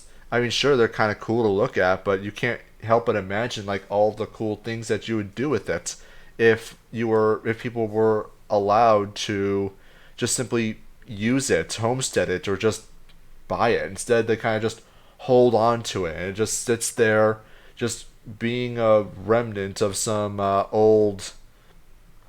some bygone era that was legislated out of existence due to the state making labor in the United States so damn expensive that it made shipping and dealing with import-export rules a lot more profitable than just having it done in your own backyard.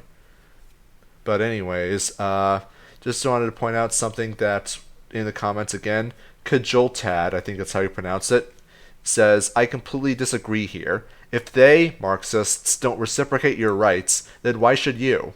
In response to your... That's not what I'm saying. What I'm saying is that just for being Marxists, that is not the same as them aggressing against me. Mm-hmm. Yeah, having an idea is not an aggressive act. His point, I think he's trying to make, is that if they don't respect your rights, then you are not under any obligation to respect theirs. I don't disagree, and that's not what I'm arguing. What I'm arguing is because they disagree with me, you can't treat that as equivalent to a police officer aggressing against you because they're an agent of the state. That's pretty much it. I mean, if they're, even to clarify my position on it, is that if a Marxist simply existing but disagreeing with you on their politics, it's not aggression against you. It's just a disagreement there. But obviously, if you're in the streets and one of them is trying to attack you or take your property or violently assault or kill you, yeah, tell them to fuck around and find out. But I mean, until that point, there's no aggression happening. So I mean, I think basically people that, I don't think Colgil is necessarily making this point or being disingenuous about it, but you kind of jump in the gun that you're assuming, okay, he's a Marxist, therefore he's immediately going to start assaulting me, versus it's like, well, not necessarily. But once he does, yeah, tell him to F around and find out, and he'll learn like those dudes up in Wisconsin did. But until then, he's not aggressing against you. Mm-hmm. Cajoltad's not a bad guy. I've had plenty of nice conversations with him. Yeah, this is what I was talking about earlier with when you embrace this sort of political understanding of society and how you have your interests met. I'm not suggesting even that Cajoltad is a statist, but when you embrace that mentality, things like that, which like they just don't logically follow, begin to make arguments like that. And I think that I don't know. Maybe we should elaborate more on this point in the future, because I think it's something worth talking about for sure. All right. Well, anyways, we kind of going on this point for like the last half hour, so we definitely should move on. Yeah, definitely. So I'm just gonna hit play here. time when my conservative friends were itching their throbbing gun stocks, ready for some fascist or despot to come in and try and take their freedom, to crack down on their Tea Party protests, to enact unlawful curfews, to outlaw their free speech or take away their rights. But where are they now as a threat of domestic proportions uses a private and anonymous militia to attack lawful, peaceful protesters in Lafayette Park in Washington, D.C.? Funnily enough, there's the conservatives that are generally supporting the curfews and fascistic police actions doing all the riots, both locally and around the nation. This isn't actually that bad. That's not actually that bad of a take. It's just, it's just, that's not a good way. That's not a good way to substantiate that argument. It's not the best way to present it, but it is kind of hilarious how you actually have a genuine curfews, genuine like fascist dictates, and genuine like lockdowns of entire societies in the United States. And conservatives, the most that they do is just protests of 100 people. Please open up. Please let us open our stores. Please let us consume. Please let us just do things. Just begging the government for permission to do what they were already doing, even though they should just be going out there doing their business as normal.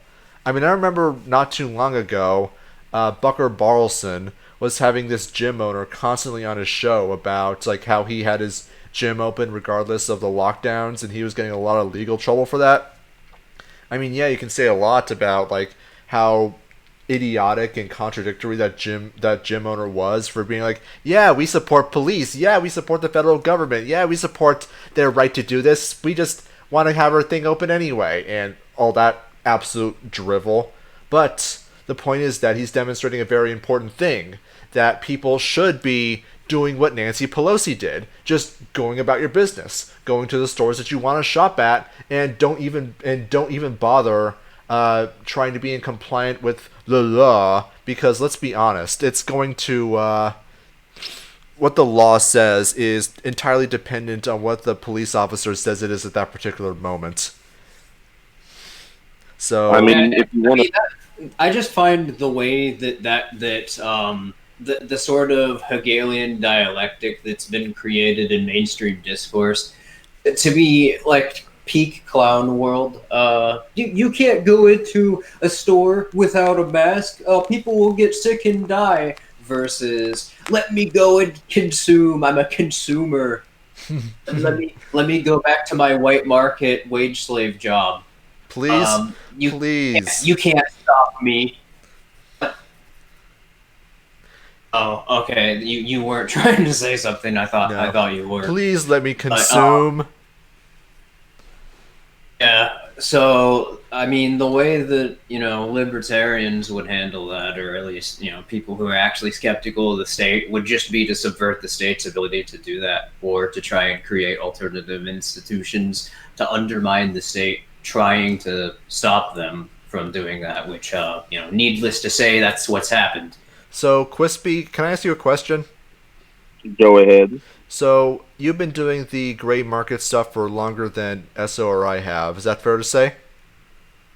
Pretty much. And I'm assuming you've been doing this before these lockdowns and mask mandates even started?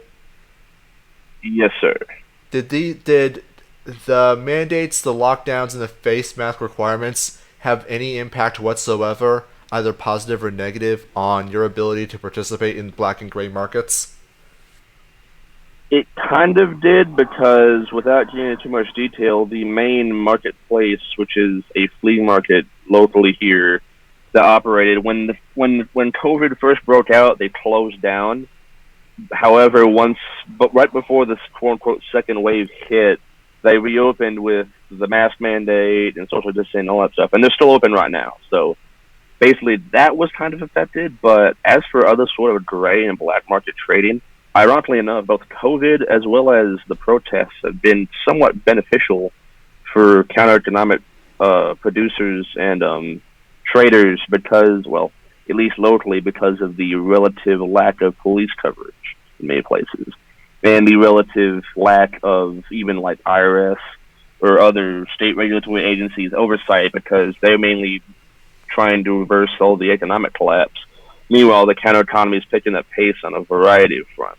So, personally, for how I can produce, it was affected a little bit because that main market, which has a variety of different stores, was closed. But everything else, not really, because pretty much all stores were still generally open from white market firms.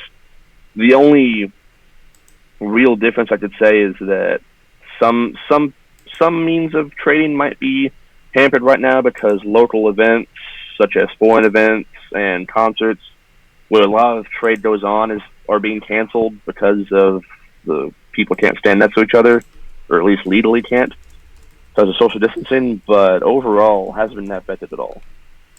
All right. Anyways, I think we should continue. Sure. And thank you for that, by the way. Thank you for what? I was thinking Quispy. Okay. One thing, can I mention one thing real fast too? Sure, go ahead.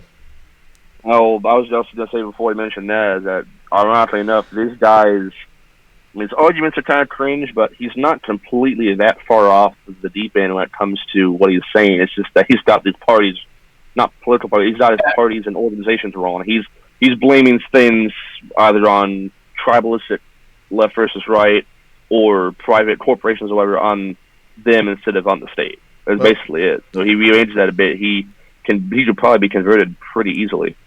It's hard to say. That reminds me of what I was about to say earlier, which is that is not the criticism. That's not an argument or necessarily, but that's a valid case. It's just the argument is not very good. But yeah, you look back at like the Tea Party rhetoric, and you hear, "You try to touch my guns, you'll have to pry it from my cold dead hands." Just to name one example, you have red flag laws created by the state, using Donald Trump as a tool to explain its interests to people in a political dichotomy, or the bump stock ban, which was proposed, or the whole will arrest them and then do due process later if they don't turn in their bump stocks. Collapse and bump stock ban. Oh yeah. If President Black Guy did any of that, these people would be they would be rioting in the streets. But I don't necessarily think, honestly, that they ever would revolt against the state, because something that the state has also been pretty effective at is marketing forms of intervention as forms of decentralization. Not decentralization, but like resistance against government tyranny. A good example of that would be that county in Virginia, which in response to local gun control laws created by the state of Virginia, they wink decided to say, "Hey, we're a gun sanctuary," while they playfully nudged the governor of the state of Virginia.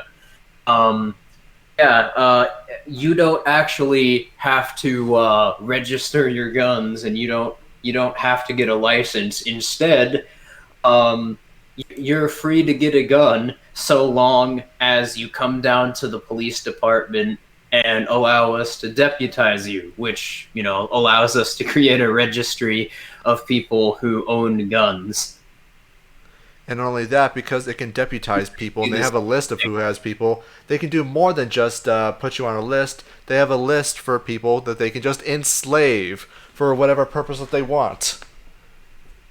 So it's functionally the same thing as the law created by the state of Virginia, as the legislative decree, but they just called it something different. And these people were like, "Oh, that's states' rights. MAGA. It's just so fucking stupid. I agree. I don't understand how, like, I guess I can understand to an extent that, you begin to associate these political decrees or these political statements with whatever allegiance you claim to be a part of, and you associate that with your interests. So you throw yourself through all sorts of mental pretzels to try and create these narratives that affirm your place in that affiliation.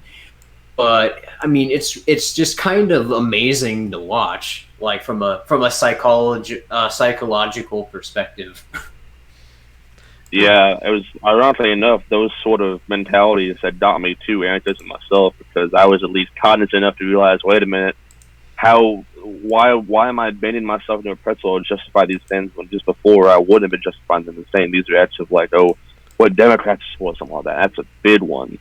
And seeing my parents still do the same things is like, wow, I really was in that mindset, and vindicates me more. But also, like Esso said, yeah, it's a great great psychological thing to witness, as this like, wait a minute, you're justifying going to hell and back just to keep your identity there rather than changing what you believe or researching it or doubting it.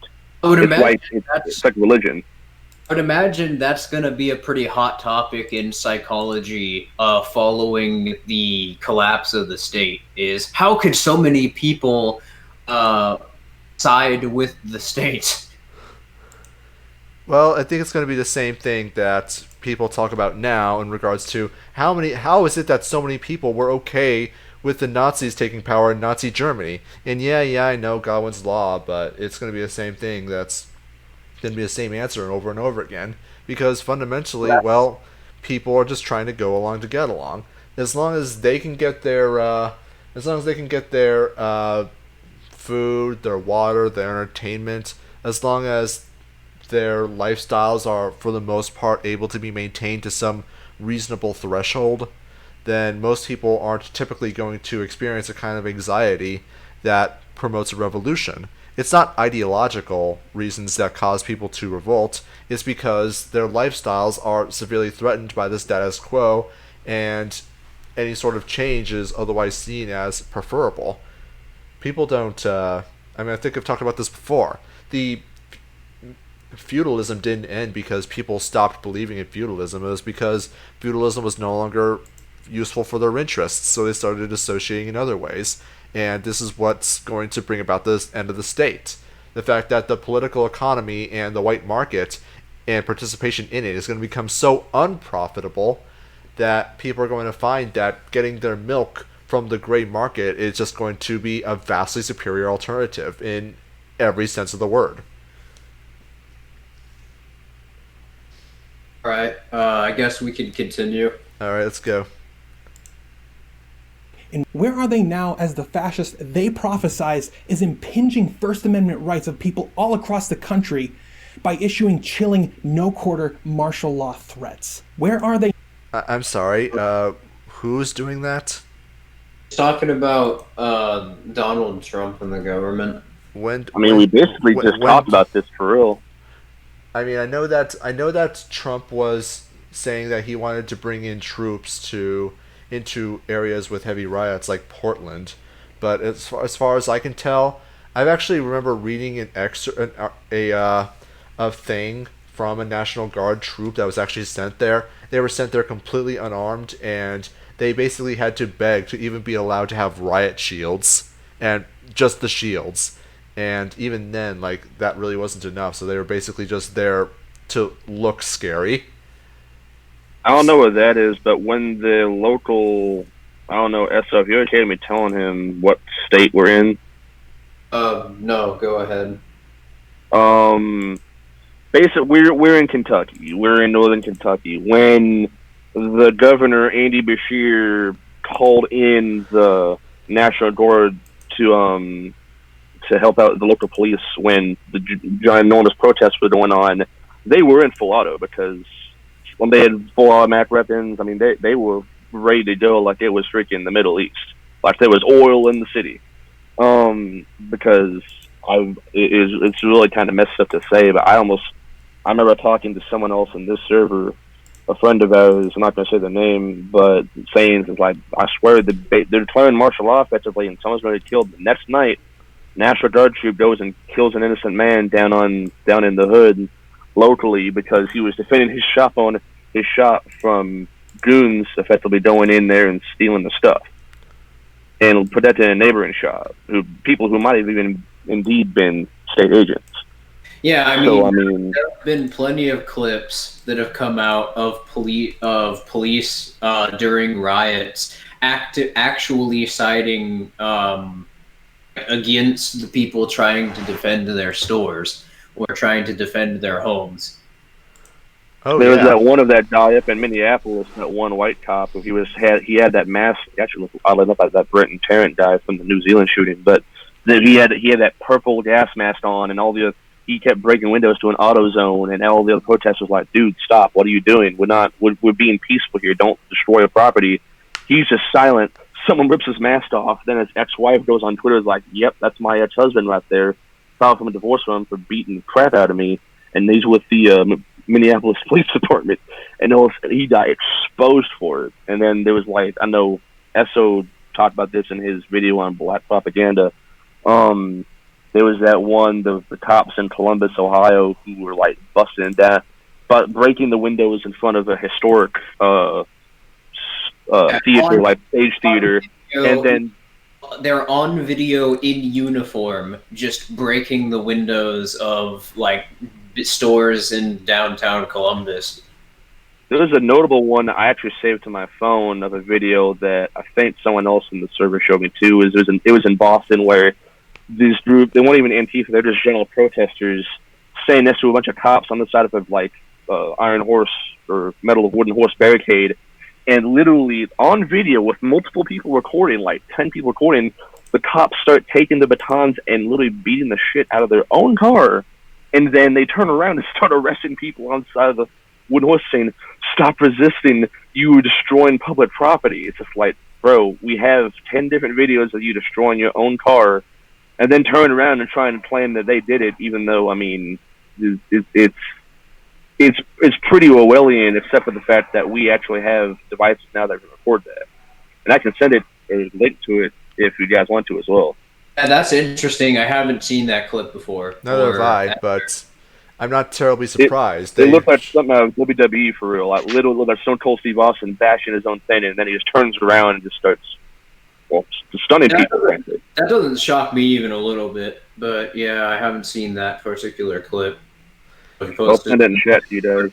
If you post it in the Discord or whatever, that'd be helpful. I mean, we've known for ever since that this thing started, and those first clips came out of obviously plainclothes cops going around and destroying property and trying to rile up the protesters. They're deliberately trying to provoke, and they're deliberately trying to make things to be worse out than they are. Now, there are self-serving reasons why cockroaches would want to do this, because throughout the country, due to not because people are demanding it, but because people are demanding that people defund the police, but just would be because these local, municipal, and state governments are all heavily over-leveraged on debt, and they have to close down some agencies or at least start cutting their costs, that police are among the first departments to be cut. And so if they can provoke fear and anxiety in politicians, hopefully they can get their budgets increased. So from an institutional standpoint, and the institution's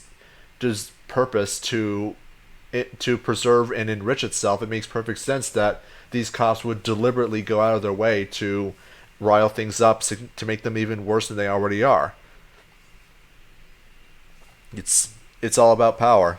I mean, everything, once you understand that the government is only interested in power, everything that they do makes a lot more sense. Anyway, should we continue? Yeah, sure. Where are they now as a tan-colored reality TV star systematically dismantles every check and balance established by the Constitution? They're sucking his power, that's what they're doing. I'm pretty sure that, I don't know what tan-colored man they're talking about, tan-colored reality TV star. Do they mean that guy who hosts Survivor? How about Trump? Also, I thought Trump was Cheeto colored. I think it varies depending on the guy, but yeah, they're talking about Trump. They are fellatiating his tower effectively. That's why they're not saying anything about it. As for the actual case that they're attempting to make, well, I think Spooner made this argument the best. Either the Constitution created the government as it exists or was powerless to prevent it. Pretty much. I mean, my point, though, is that, you refer to the Constitution's checks and balances as the source of your rights or what stops the government from aggressing against you. That's just obviously nonsense. I mean, look at CIA black sites. The government doesn't give a shit. They can do whatever they want to. The only reason that they don't is because they need you around as tax cattle, and they need you to be manipulated into thinking that you need them. Mm-hmm. I mean, Sorry, what were we gonna say? The President of the United States has been using the power of the executive branch to make undeclared wars against those they perceive to be a threat to the state's interests as early as George Washington. You remember the Whiskey Rebellion, right? Well, that's a pretty good example of how checks and balances were completely ignored in the interests of what he unilaterally decided to be in the state's interest. And you also have some Supreme Court ruling that I can't remember off the top of my head. I think it's Marbury versus Madison, but I could be wrong, where the Supreme Court gave itself the power of judicial review, and that was something that was not in the Constitution at all. So in regards to the destruction of checks and balances of the Constitution, or laid out in the Constitution, I can assure you those never existed to begin with. And the fact of the matter is, Lysander Spooner said it best. The Constitution, or any Constitution, could not functionally ever limit the state's ability to function. And that's sort of just what I was getting into. Like, the only way that would make sense is if these were, independent organizations that functioned, not funded by the state, not the policies of them aren't dictated by the state. But, as we can clearly see, that's not true. Every state agency is just a part of the state. It's a total monopoly, and all these organizations and all these actors all functionally have the exact same interests. And just what I was going to get into from there is that another problem with this is that legislative decrees, even if we were to assume that there wasn't an inherent problem with accountability to the existence of the state itself.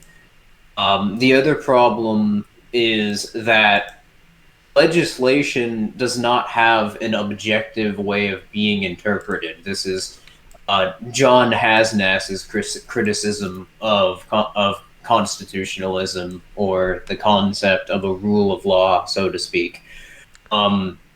Then if you look at something very basic, or that's thought of as being very basic, for instance, the First Amendment of the U.S. Constitution, everybody knows what it is, and everybody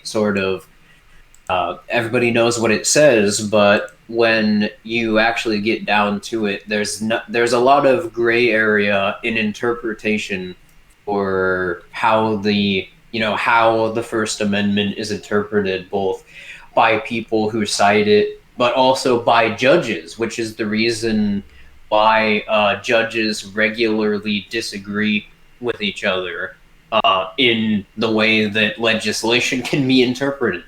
I mean, people aren't even entirely sure how the Constitution ought to be interpreted. As you said, there are multiple schools of thought.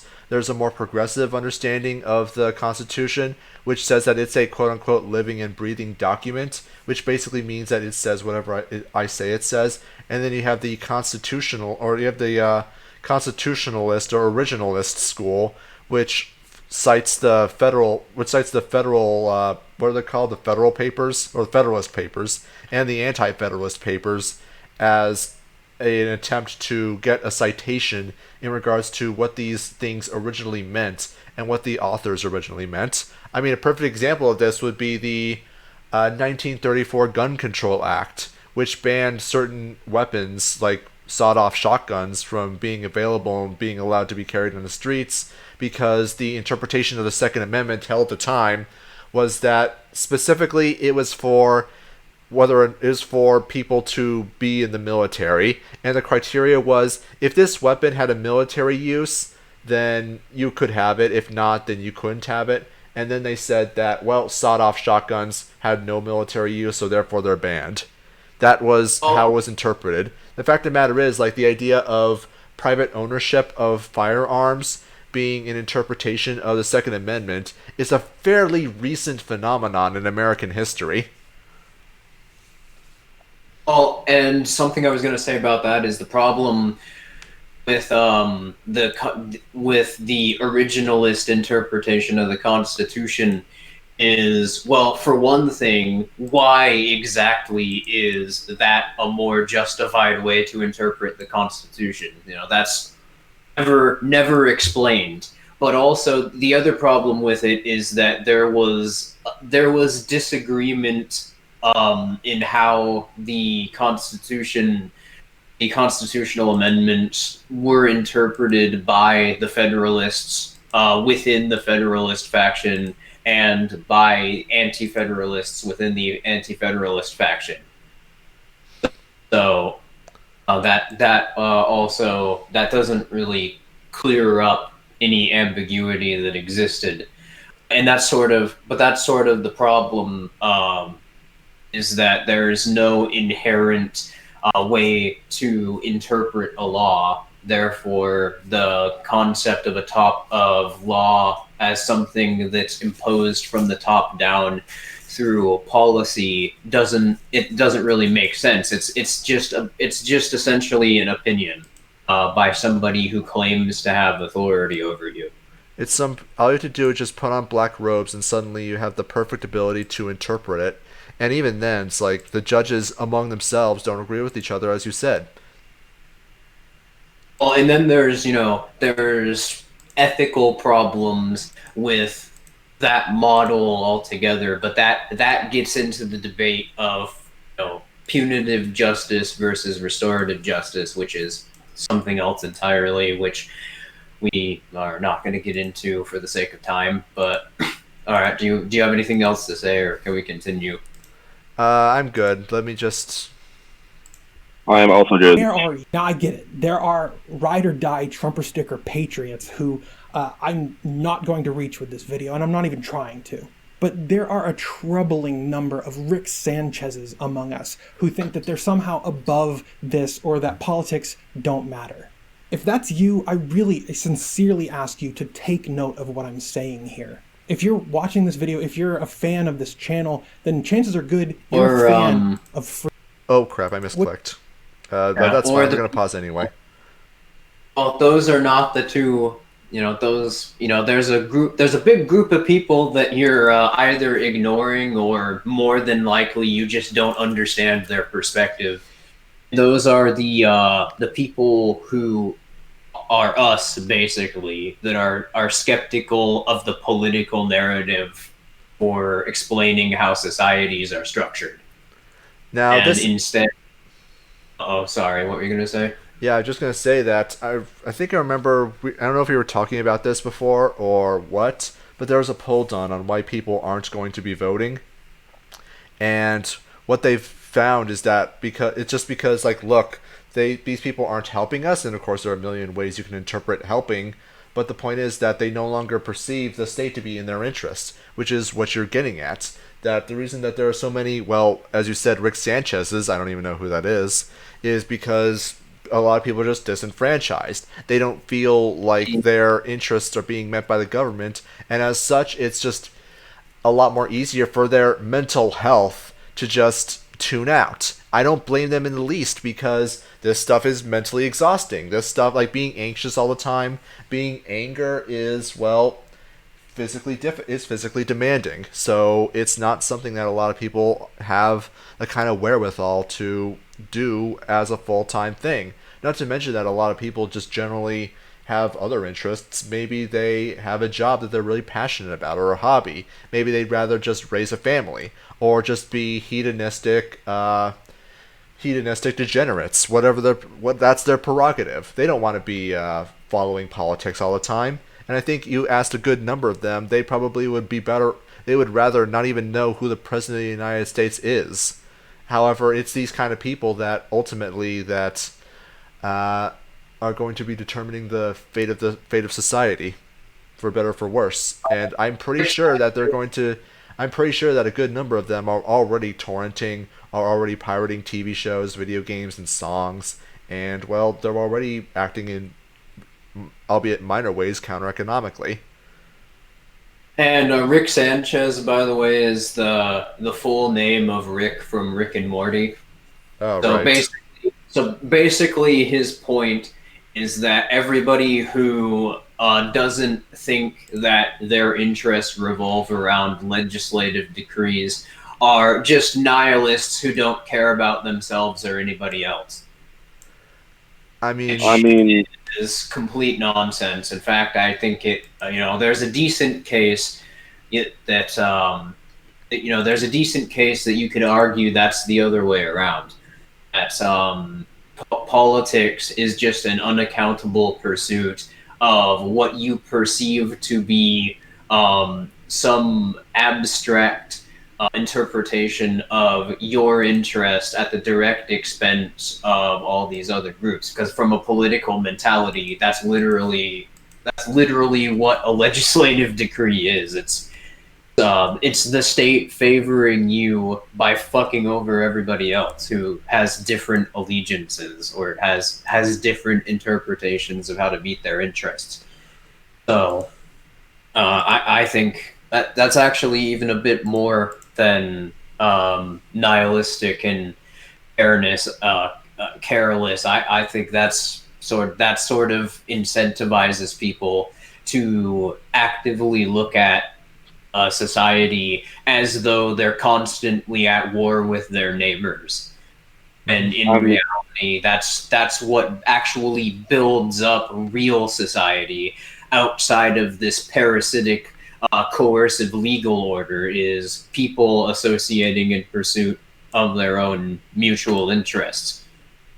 Frankly, this is pretty much one of the strengths that I know, Esso, you mentioned this too, that libertarianism has over other over political ideologies versus libertarianism as an anti-political ideology or just philosophical concept, just because it provides an alternative to the political process, which is this, X happened, I don't like it. Why have I don't like it? We need to use the state to vote. It's like, no, this provides an out to the people that he's criticizing or disillusioned with the state. It's like this provides an explanation for why the disillusion for it, a way to get around it, and a way that to explain why it happens and why it's just unethical and cost train of thought there. But basically, these are the type of people that libertarianism best converts and speaks to, because they're just tired of all the bullshit, and we have an explanation for why this bullshit happens, why it itself is bullshit and unethical, and what one can do to just work around this and achieve their own interests. yeah, I don't have anything to add. Should we continue? Yeah, sure. Sure. Above that politics don't matter.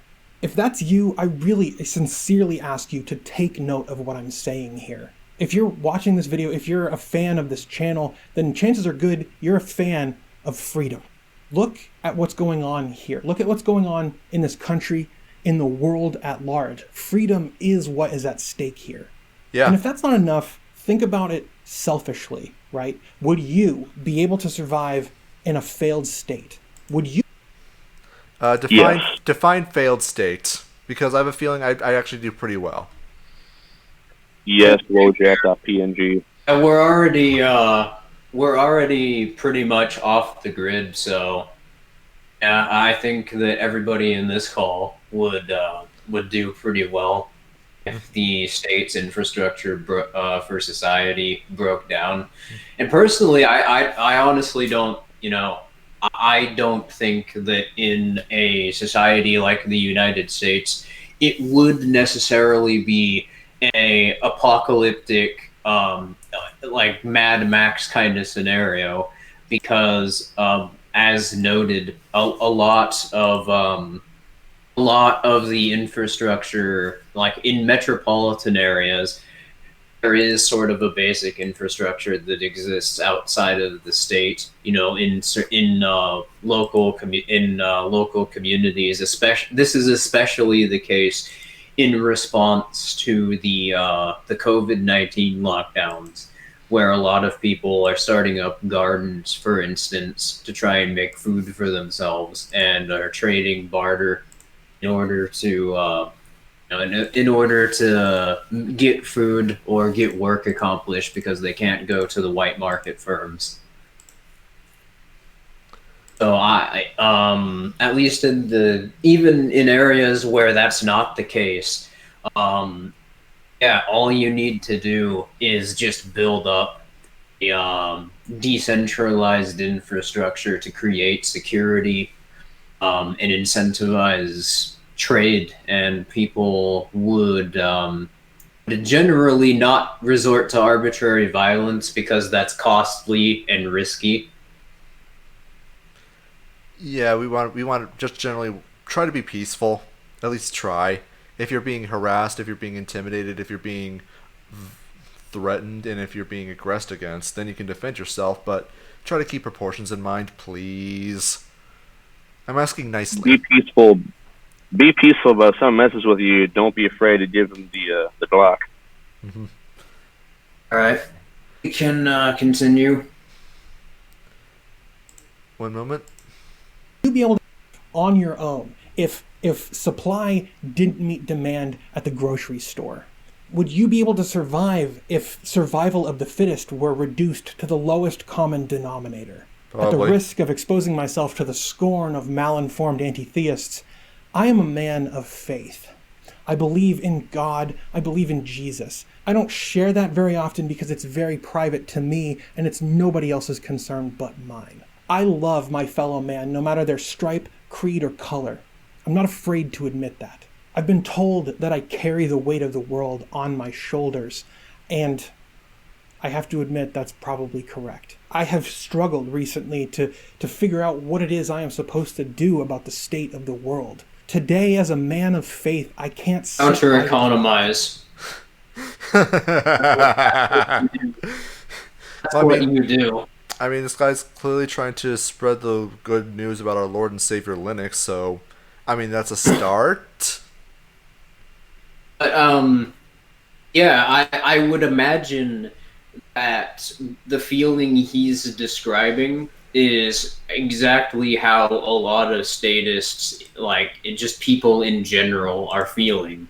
And, it's not surprising then that that libertarianism as it exists in actual principles, counter-economic in nature and subversive to the state, would be massively appealing to people like this.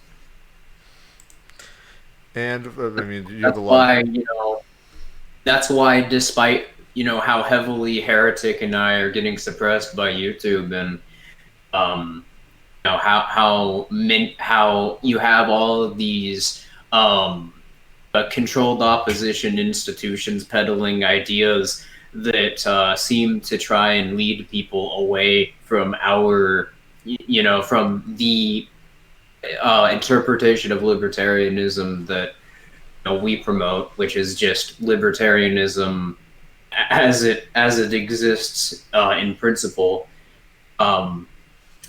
Despite that, we're still winning in the in the circles of debate, and there's a lot of people coming over to our side on pretty much a daily basis, even when we're not making content.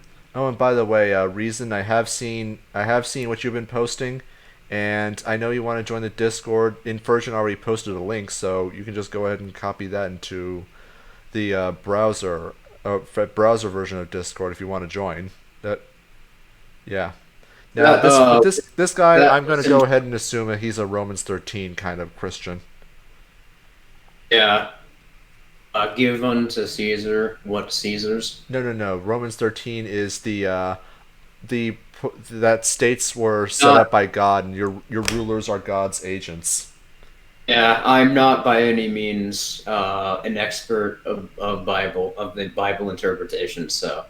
I mean, I'm just going to say right out that Romans 13 is encouraging Christians not to engage in civil insurrection because that's just not going to work, and it's just generally a bad thing. But people have been using that to justify all sorts of totalitarianism throughout history, even going so far as to saying like some of the worst examples of government criminality throughout history, such as Emperor Nero, such as Stalin, Mao, even Hitler, are all agents of God, and you owe obedience to them because they are agents of God. In fact, I think we should actually tackle that video next week because it's absolutely freaking dumb. The irony being the irony being the verses. I forgot which verse it was. Basically, that one cannot serve two masters, be it money and God, or God and I don't know, and anything else. You cannot serve two masters. Yeah, I mean, this is I forget which verse that is specifically. However, I do know that verse exists, and it's meant to be a criticism of one's ability to serve both God and their own selfish, greedy desires. However, this also means that it can be used to indicate the kind of dichotomy between materialism and rationality. Yeah, I don't know what I would be able to contribute to a response to a theologian trying to justify the state using the Bible, because again, that's not really my cup of tea. All right, fair enough. So, anyways, let's just go ahead and continue. But here I was thinking that my reach was too small to make a meaningful impact on this issue. But after prayer and careful consideration, I realized that that's not my normal mode of thinking. I'm not one to let scope outweigh righteousness. I must stand for something. Which is why you're a statist. You're so concerned about righteousness, yet you're continually trying to promote or get people into one of the two state-approved narratives.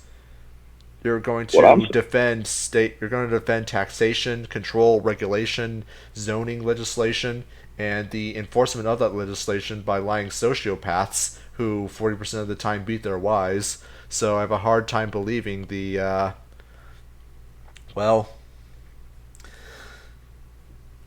kind of hilarious to hear these people try to push themselves as righteous when, quite frankly, they're promoters of, state violence.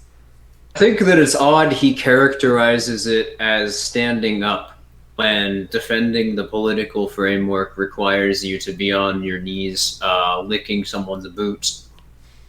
Well, I mean, I'm pretty sure for him it's a lot higher. I'm pretty sure for him it's actually an upgrade. I thought this guy was like part of the YouTube skeptic community. I don't know. I don't know. Prior to having this video sent to me, I'd never heard of him before, and taking a quick glance at his channel, he seems to talk about software a lot, and so I don't think he's a skeptic. I don't think he's a skeptic either. I'm pretty sure he just looks like one. He kind of looks like a ginger Sargon of Akkad, kinda. He definitely. If you gave him a fedora, he would be the milady kind of guy. Probably. Milady. And I'm still pretty sure that the what's it called? I'm still pretty sure that if you were to give him hipster glasses, he would be like poster soy face. Anyways, I'm gonna hit play again. And that something is government must work for the good of all people.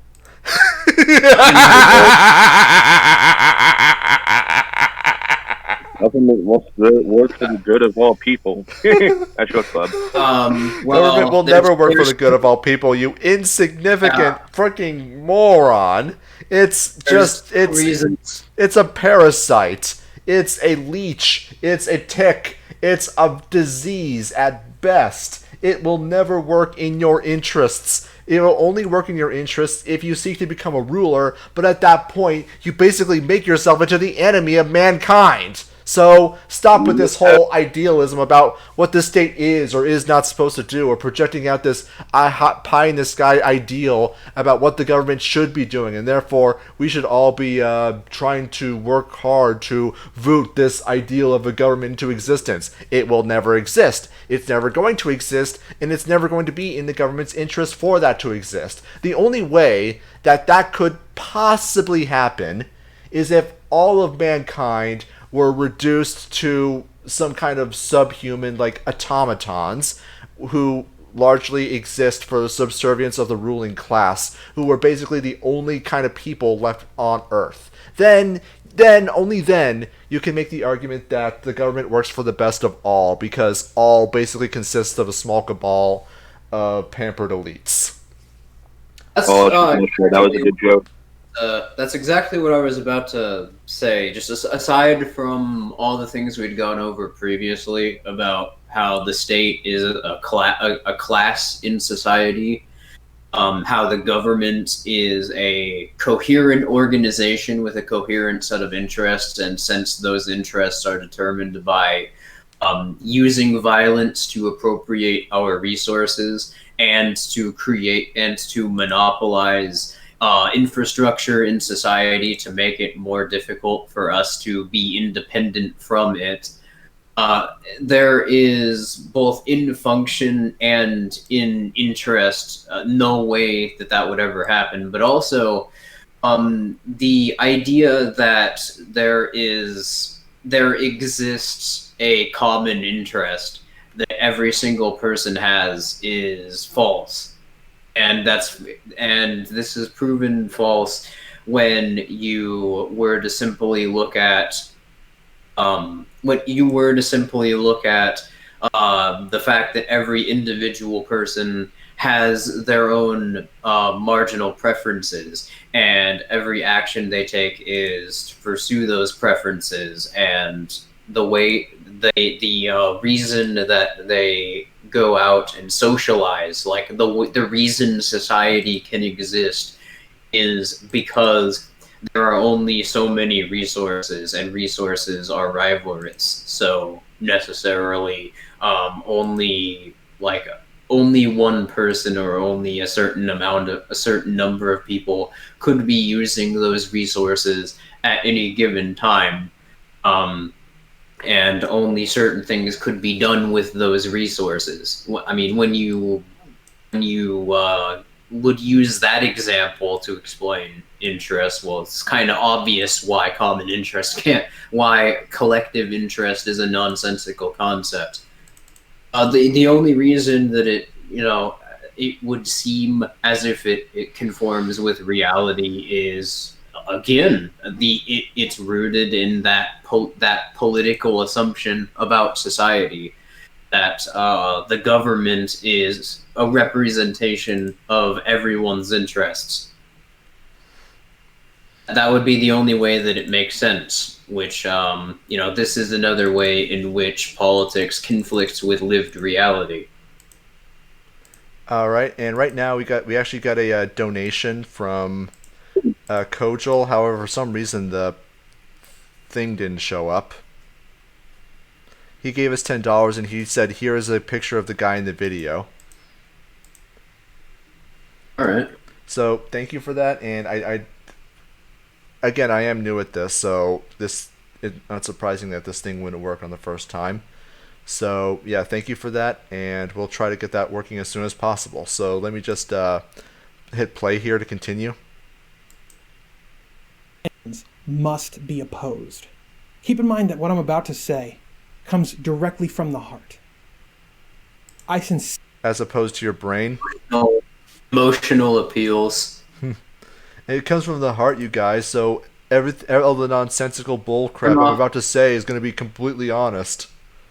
turn off your brain and just feel my words, even if they don't make sense. Just trust me, it's worth taking into consideration. Feel my words, Daddy. From the heart. I sincerely believe that libertarianism is an Here we invitation go. to fascism. Yep, this is the part. This is where the fun begins. What the fuck? Yeah, this is I think we kind of talked about this before the stream brought up, and I watched this video before the stream began, and this is why I called this Orange Libertarian bad, because I knew that this guy was going to go into about how libertarianism is responsible for everything that Orange Man is doing. He is operating ideologically, the state is operating ideologically, and the ideology that the state is operating upon is the ideology that says the state shouldn't exist. Now, does that make any sense whatsoever on even the face of it? No, of course not, but it doesn't have to, because libertarianism is evil and scary and bad and wrong. Although I'm genuinely surprised that he chose to use the term libertarianism as opposed to just neoliberalism. I guess he wanted to at least pretend to know what he's talking about. Well, it also it doesn't make sense even from a political perspective, because something that the mega types and the state media pandering to them has been promoting heavily is this idea that like libertarianism is infiltrating the Republican Party and they should be opposed. And Donald Trump said that anarchists are a threat to national security, and anyone who's an anarchist should be put on a watch list.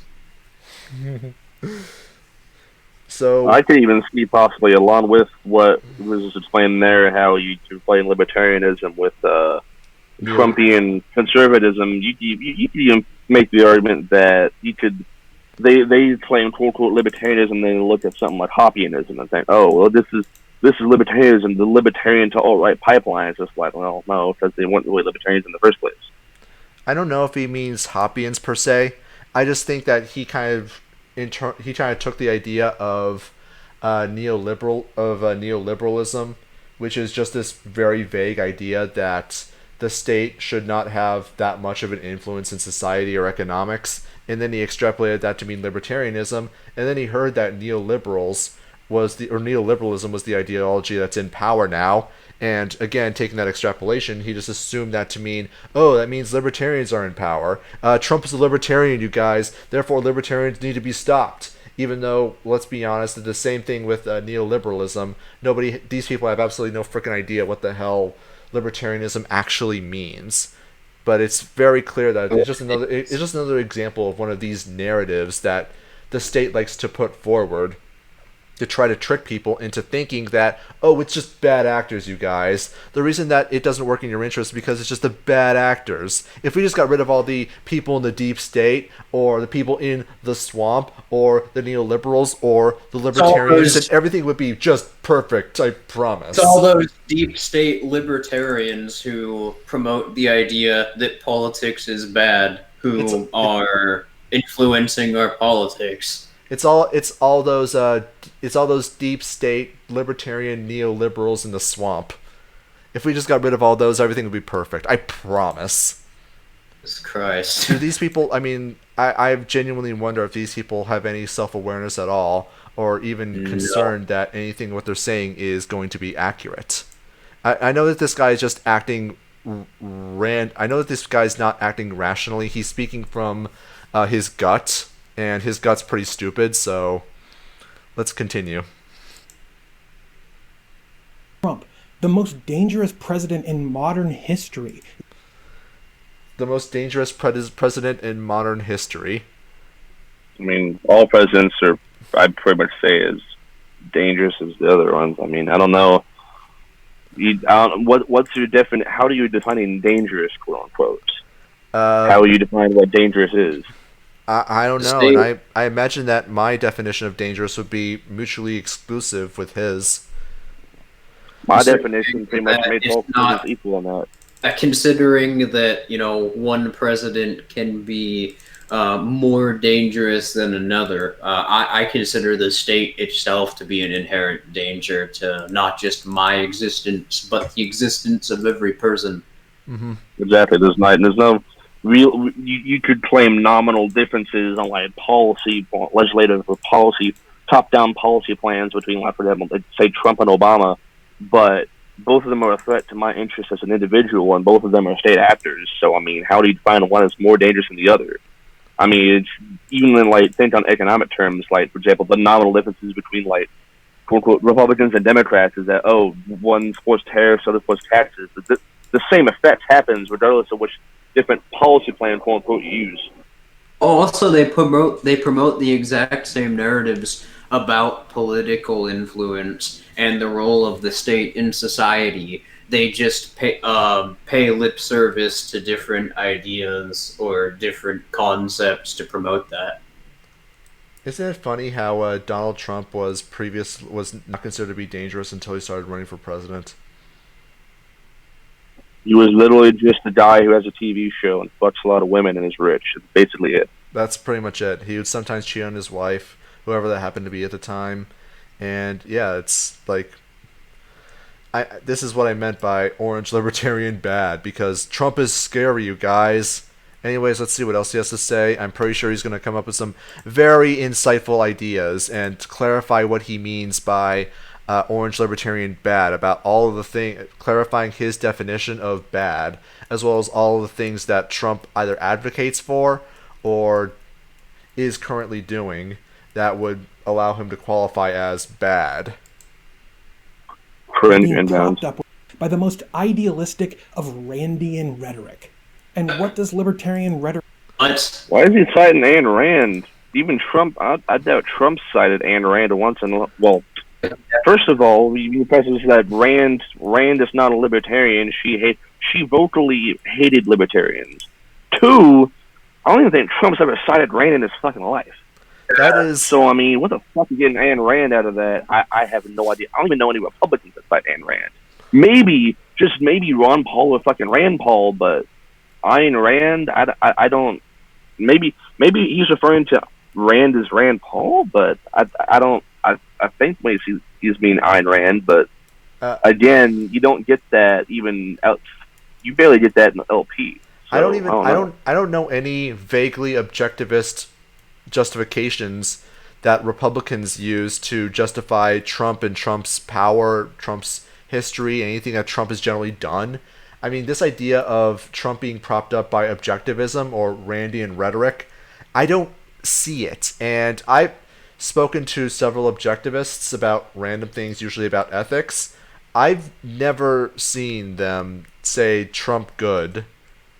I don't know. Like, the topic doesn't come up, but I'm just saying anecdotally. That's been my experience. yeah, speaking of which, one of these days I'd love to see if Yar and Brooke would love to come on here, or that Charles Yu guy. Those guys who talk. There's a couple objectivist personalities who'd be really fun to debate. Rambo.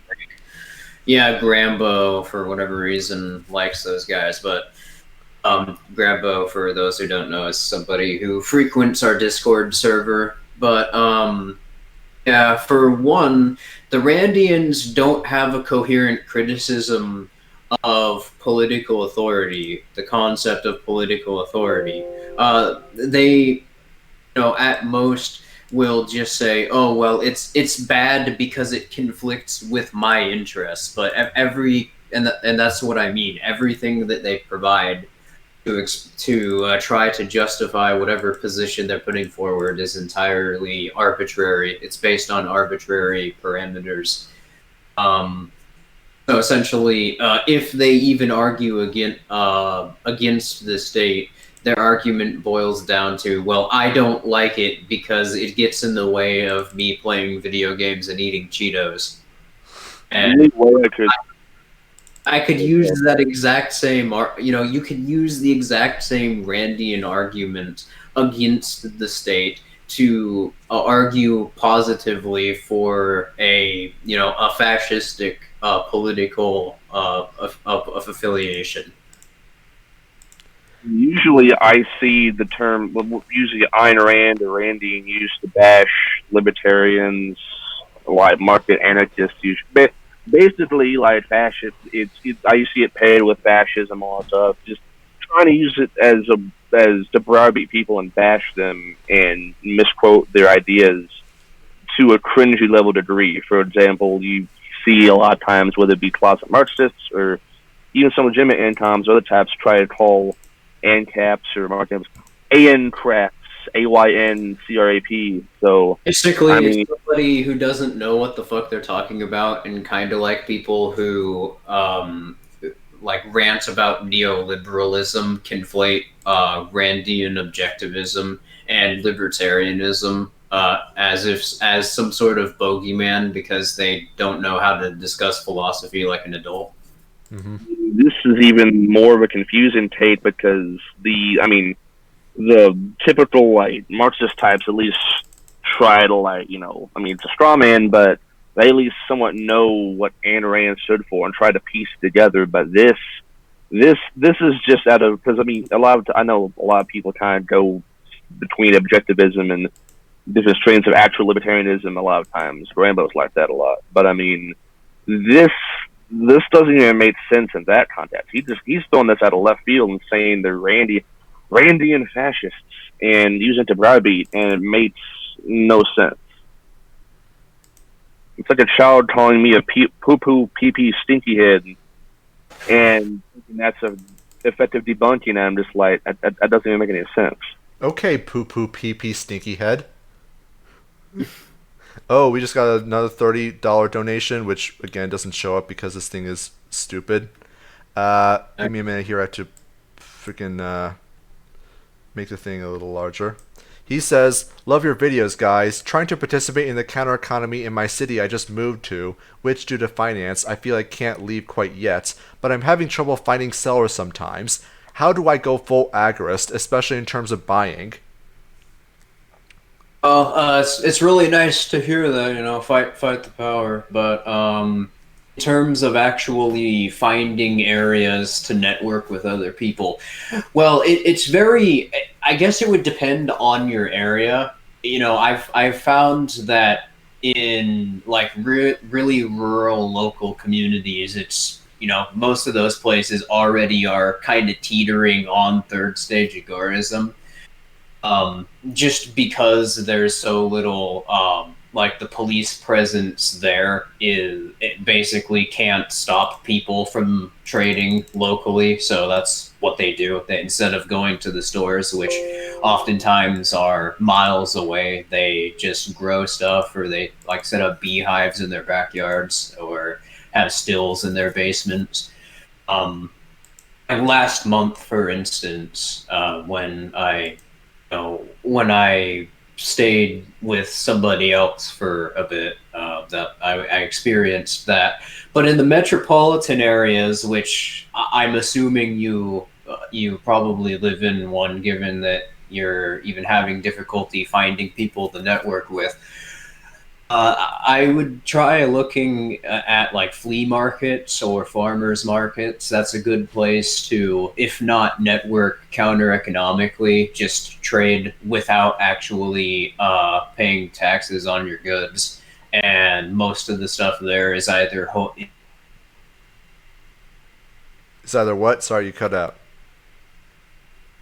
Hello? I'm scared. Yeah, I don't also have cut out. But the point I was going to add in terms of advice is, yeah, seek out your local flea markets and farmers markets.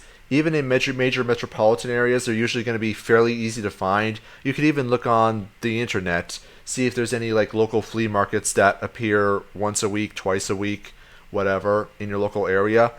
Go around, browse around, get to know people, network with them. Yeah, we can hear you. All right. Yeah, I'm using we're using guest Wi-Fi right now, so try hard hours, but it disconnects me sometimes. I think after a couple hours or something, but I think I'm going to fix that in a minute. All right, what were you saying, Heretic? I'm sorry for interrupting. Yeah, so I was just talking about how what you would do is you go to farmers markets, flea markets, which even in major metropolitan areas should be pretty easy to find on the internet anyway, because they usually those are usually like local events that get scheduled in advance, so they're not going to be very difficult to find. You go there, you talk to people, you network with people, ask if they need any help with certain things, and if you play your cards right, you can find someone who is looking for someone with your particular skill set. Tell them what you can do. Tell them that you're able to help them. You don't need to mention like anything rhetorical. Just say that you're willing to help and try to figure out like what they're willing to pay you, that sort of thing. Then at that point you're able to basically get a counter economic job, and you can even, if you're lucky, you're even able to find people who are willing to train you in a trade counter economically. And in addition to that, well, once you have your little network set up, you have access to vendors who are willing to barter with you or willing to pay in cash or receive cash for certain goods and services. The way to go full agorist is basically to have all of your economic activity occur entirely in the gray and black market. Well, the way to go full agorist, it's currently not feasible for a lot of people, because that would also mean like not getting electricity from a white market power company, or not using Wi-Fi provided by an ISP. Some people have managed to do it, but it's very difficult. The best you can do currently is like make all of your general commodity trade, like food, and just anything that you would buy and use, like make trade for those in the gray and black markets. And yeah, aside from flea markets or farmers markets, you can also go to Craigslist and find a lot of good, neat stuff on there. Some people just give shit away, and even whether or not you even use it, you can scrap materials out of it and use that to help you out. So it's not not impossible to find places to network, but that's definitely the thing that agorists should focus on, and what Heretic and I have been focusing on for the last 2 years with the FNet project, is trying to make it a lot easier to network counter economically, and to make it more secure to trade in these networks. Another way I'd also advise when it comes to networking and how you can best branch out even in these markets is generally whether you have, if you're in paraphrase it, if you're in a metropolitan area, even if you have white market jobs, just try wherever you are, just in social settings, generally try to associate with people who you classify as more working class or hood type people. So, for example, locally here, I have basically my brother and everything but blood, and SO knows him. He introduced me to the local flea market, which we're doing a lot of counter economic trade at, just through networking through him, because what you'd want to do is just talk around to many of these. There's basically one thing that I've even talked about that we should do as agorists and counter economics is appeal to more young minority men and women, especially men, because many of them inherently understand counter economics as a part of living and producing income for themselves to live off of. And as a result, you can, if you just befriend people, just chill around them, you can talk to them and they'll tell you about stuff they're doing. So, for example, my buddy, how he introduced me to this flea market that is pretty much in pretty Agora haven, is that he used to go and sell shoes there that were marked down because he got half off at a shoe store he worked at in the white market. So you could go and do that. There's other types where if you're a farmer, you can go and talk to them and say, hey, how do you sell this stuff? And kind of work around having to pay a lot of tax on it. Say, oh, I go and sell this and there. So just network, just be chill and network. And usually the people who are more hood but not, scumbaggy types, they'll be able to help you out just so you befriend them. That's my personal advice. And yeah, well, thank you very much for the $30. So I think we should continue with the video. All right, sure. All right. Indian. And what does libertarian rhetoric say? It's all okay. Everything's permissible. No. If ever No. No, I mean I don't think there's any single libertarian who just says that everything is permissible. The only ones that really say that would be nihilists, which, let's be honest, they're not even libertarians. Yeah, that is Not Assassin's Creed. that's just further proof of what I've been saying, that he either doesn't actually know what he's talking about or is being actively disingenuous.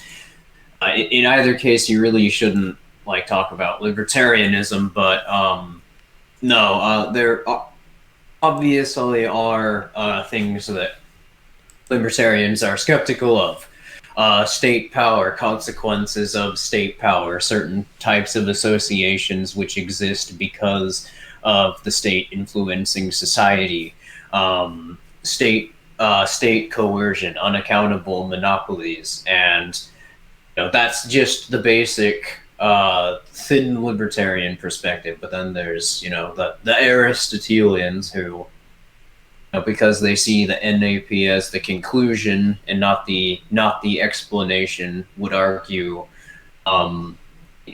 would argue for social, there's a necessary reason to be concerned with certain social perspectives or perspectives on free will, for instance. Mm-hmm. My point, though, is that's just such an absurd thing to say. If libertarians didn't have any necessary reason to be concerned about anything, it wouldn't even be a philosophy. That's an absurd thing to say about any position. So his straw man is, I mean, I have to give him credit for coming up with a straw man that I've never heard before of libertarianism, that it is just omnipermissive. I don't even... I've said it already. Nobody's here has seen anyone who honestly believes that. So let's see what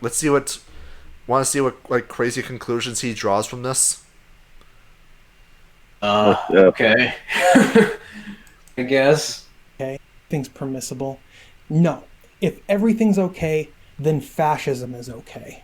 Libertarianism is unequivocal lawlessness, and anarchy is the breeding ground of despots. State is tired, but my brain is churning right now. How the hell do you go about it? So fascism is something that emerges when there is no state. Guess so. I mean, I would have to point to it. You have to point me to a time in history where there were no states and a despot emerged. This sounds overly Orwellian. Fascism is lawlessness, and freedom is complete control. Guess so. Is complete political control over society, and freedom is slavery, and slavery is freedom. It literally is just that argument. I mean, don't really think there's much more to say. Let's continue. Just what I was gonna say is, I guess, in an attempt to respond to that position, I guess you could point out the fact that having an unaccountable monopoly and arbitration is inherently is a disorderly, privileged society. Not a privileged society, but a society where there exists different classes of people in that society, and those one of them is going to necessarily be antagonistic to the existence of another because of the state. So it's not. This is actually the opposite of the truth, no matter how you look at it. The only way to actually have order applied in society is for the ability is for ethical standards to be able to emerge, and ethical standards can only emerge when everyone has an input, and the only way for that to happen is for there to not be a monopoly in arbitration. Mm-hmm. Anyways, I'm continuing. Sorry. It reminds me a lot of, you hear a lot, I mean, it's not exactly the same thing, but it reminds me a lot in the news when you hear about, like, the state media trying to talk about boot boys, whatever like that. They call them far-right anti-government protesters. It's just like, if you, the political dichotomy and stuff aside, and that being a false dichotomy, if you understood what fascism was, you'd understand it's very much not anti-government.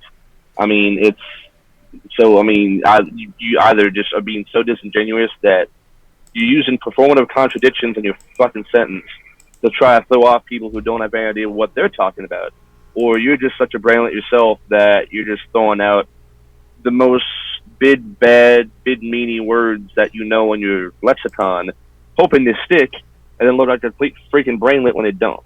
So I think it's the latter on this guy. Yeah, definitely.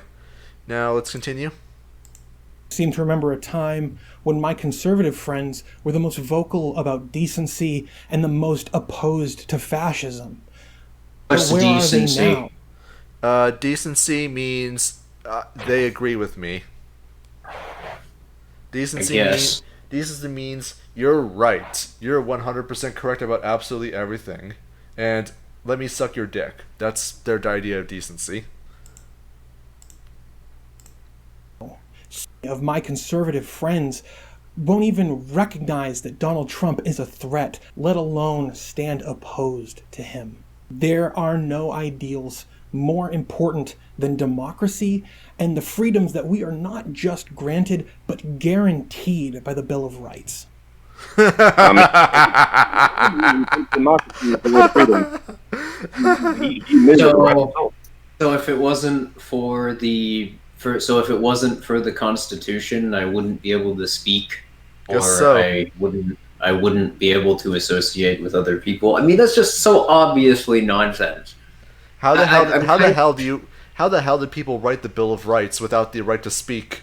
Did the Bill of Rights just will itself into existence? Did it do like that? Did it do like the Egyptian god of the sun Ra, or it just willed itself into existence? Yeah, this has literally the same problem with, like, it has the passing the buck problem. If the Bill of Rights created the ability to function, then what created the Bill of Rights? A bunch of people who were didn't have the right to speak, didn't have the right to express themselves, didn't have the right to see, didn't have the right to breathe, didn't have any of these other rights that were apparently given to them by the Bill of Rights retroactively. I guess. And you gotta love when he says like the most important ideal of democracy. I mean, God, imagine thinking like the most important thing in society is the right for other people to decide what to do with your stuff. That's just, I mean, I don't even know where to begin with that.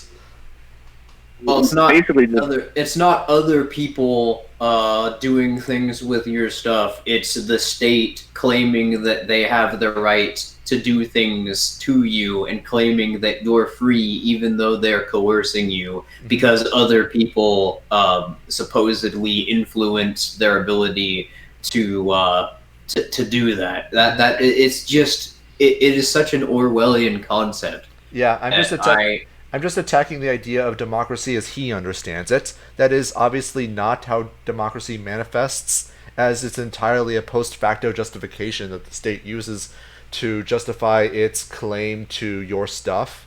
However, he would explain it as a majority rules the will of the people kind of thing, and it's just like, even conceptually, even this ideal that he manifests and expresses, it does not make sense.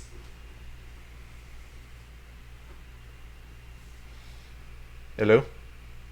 Yeah, I can hear you. Oh, sorry. People freely associating without a state would they can't freely associate without a state, which is why they freely associated to create a state to allow them to freely associate. I love that circular reasoning. It is just beautiful to behold.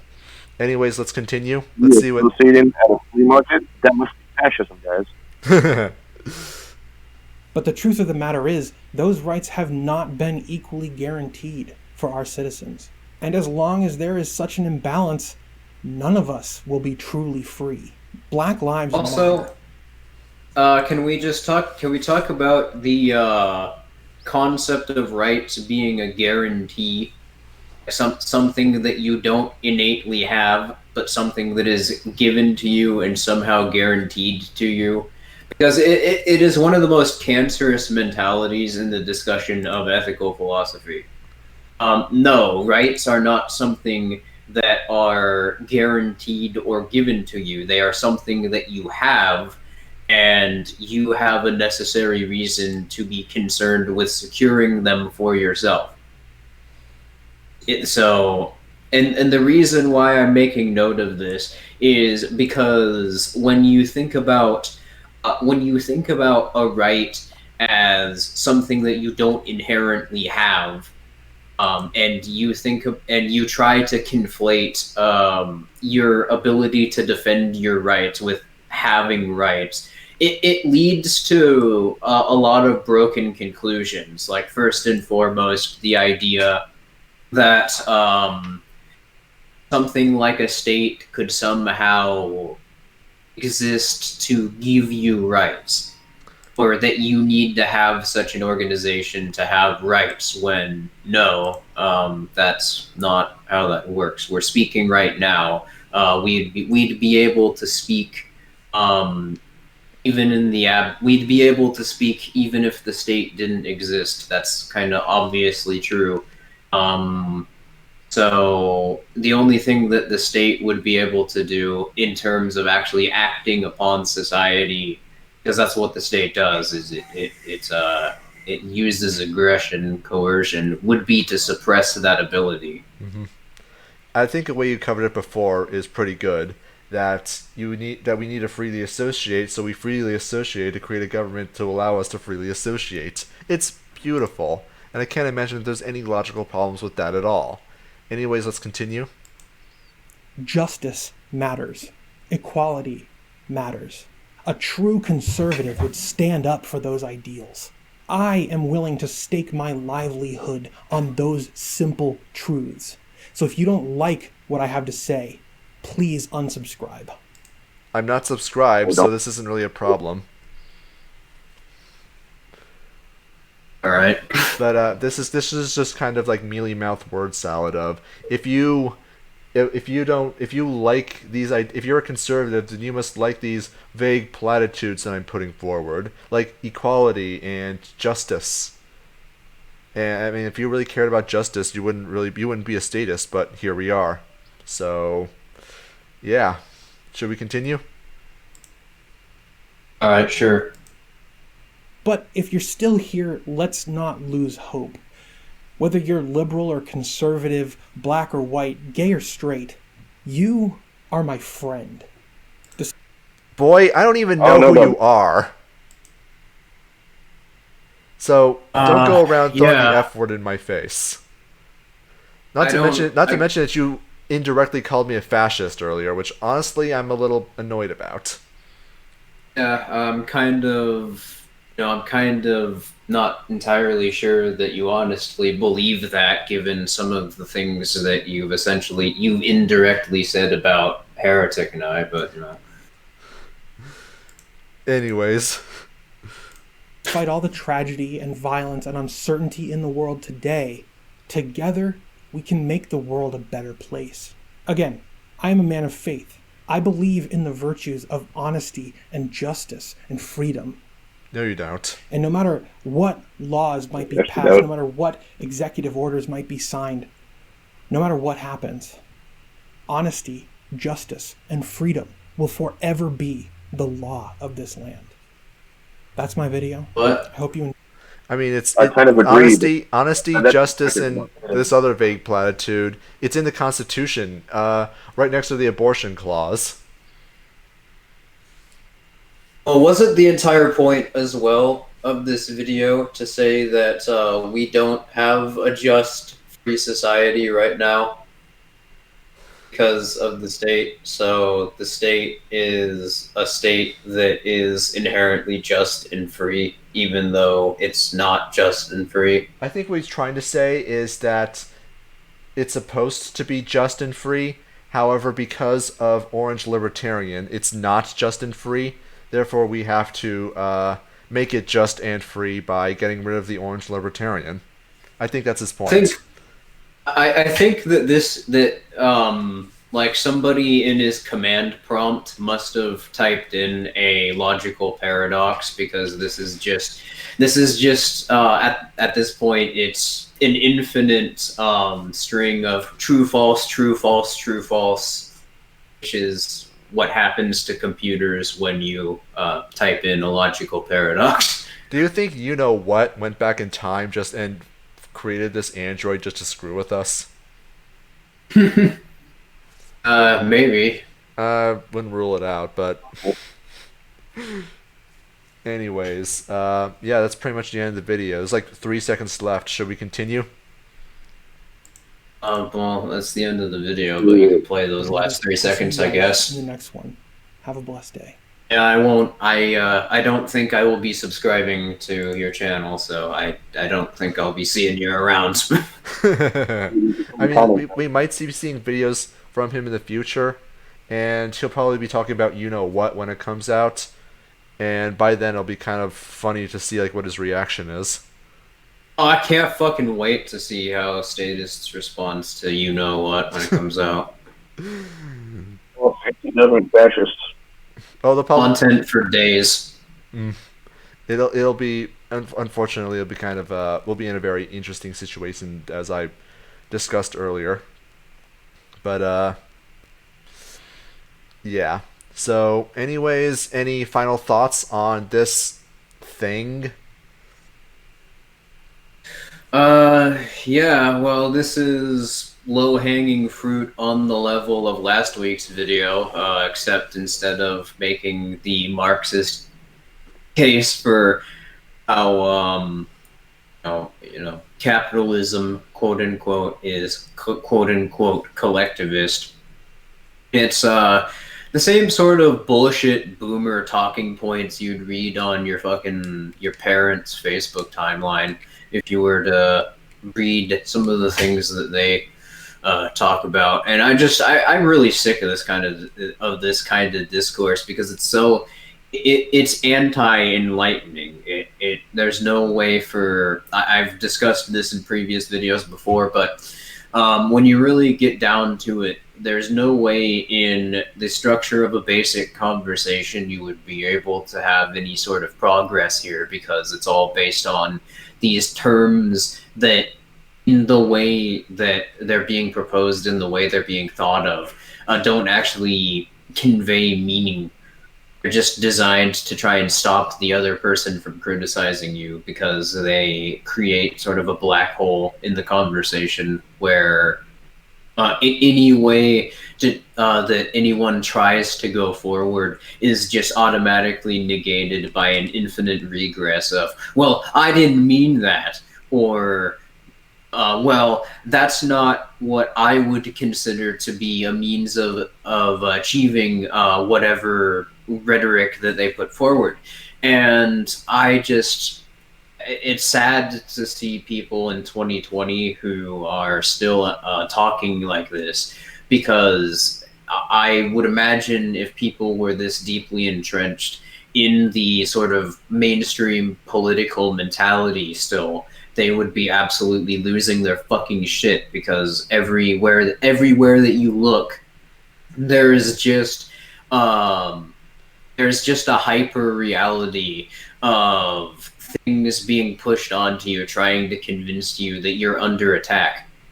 I definitely understand. Like, you remember that study that Doug posted that apparently 10% of people in the U.S. have contemplated suicide in the last couple of months? Yes. I definitely can understand why a lot of people would be contemplating suicide, because they're in a position like, they think of the world the way that this guy is trying to suggest that you should.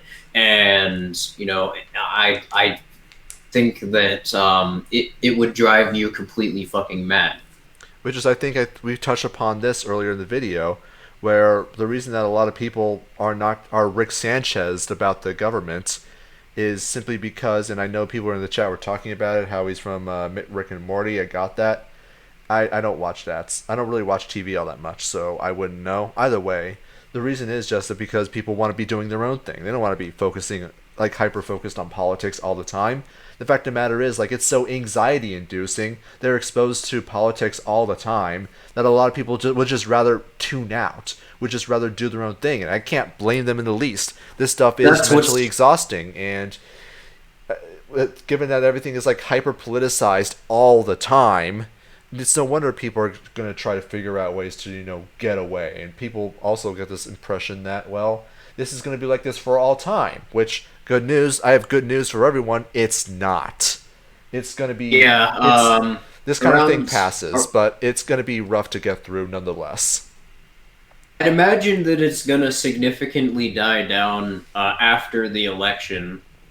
I mean, just what a coincidence. It becomes inescapable, it being politics and political ideas being forced onto you everywhere that you look.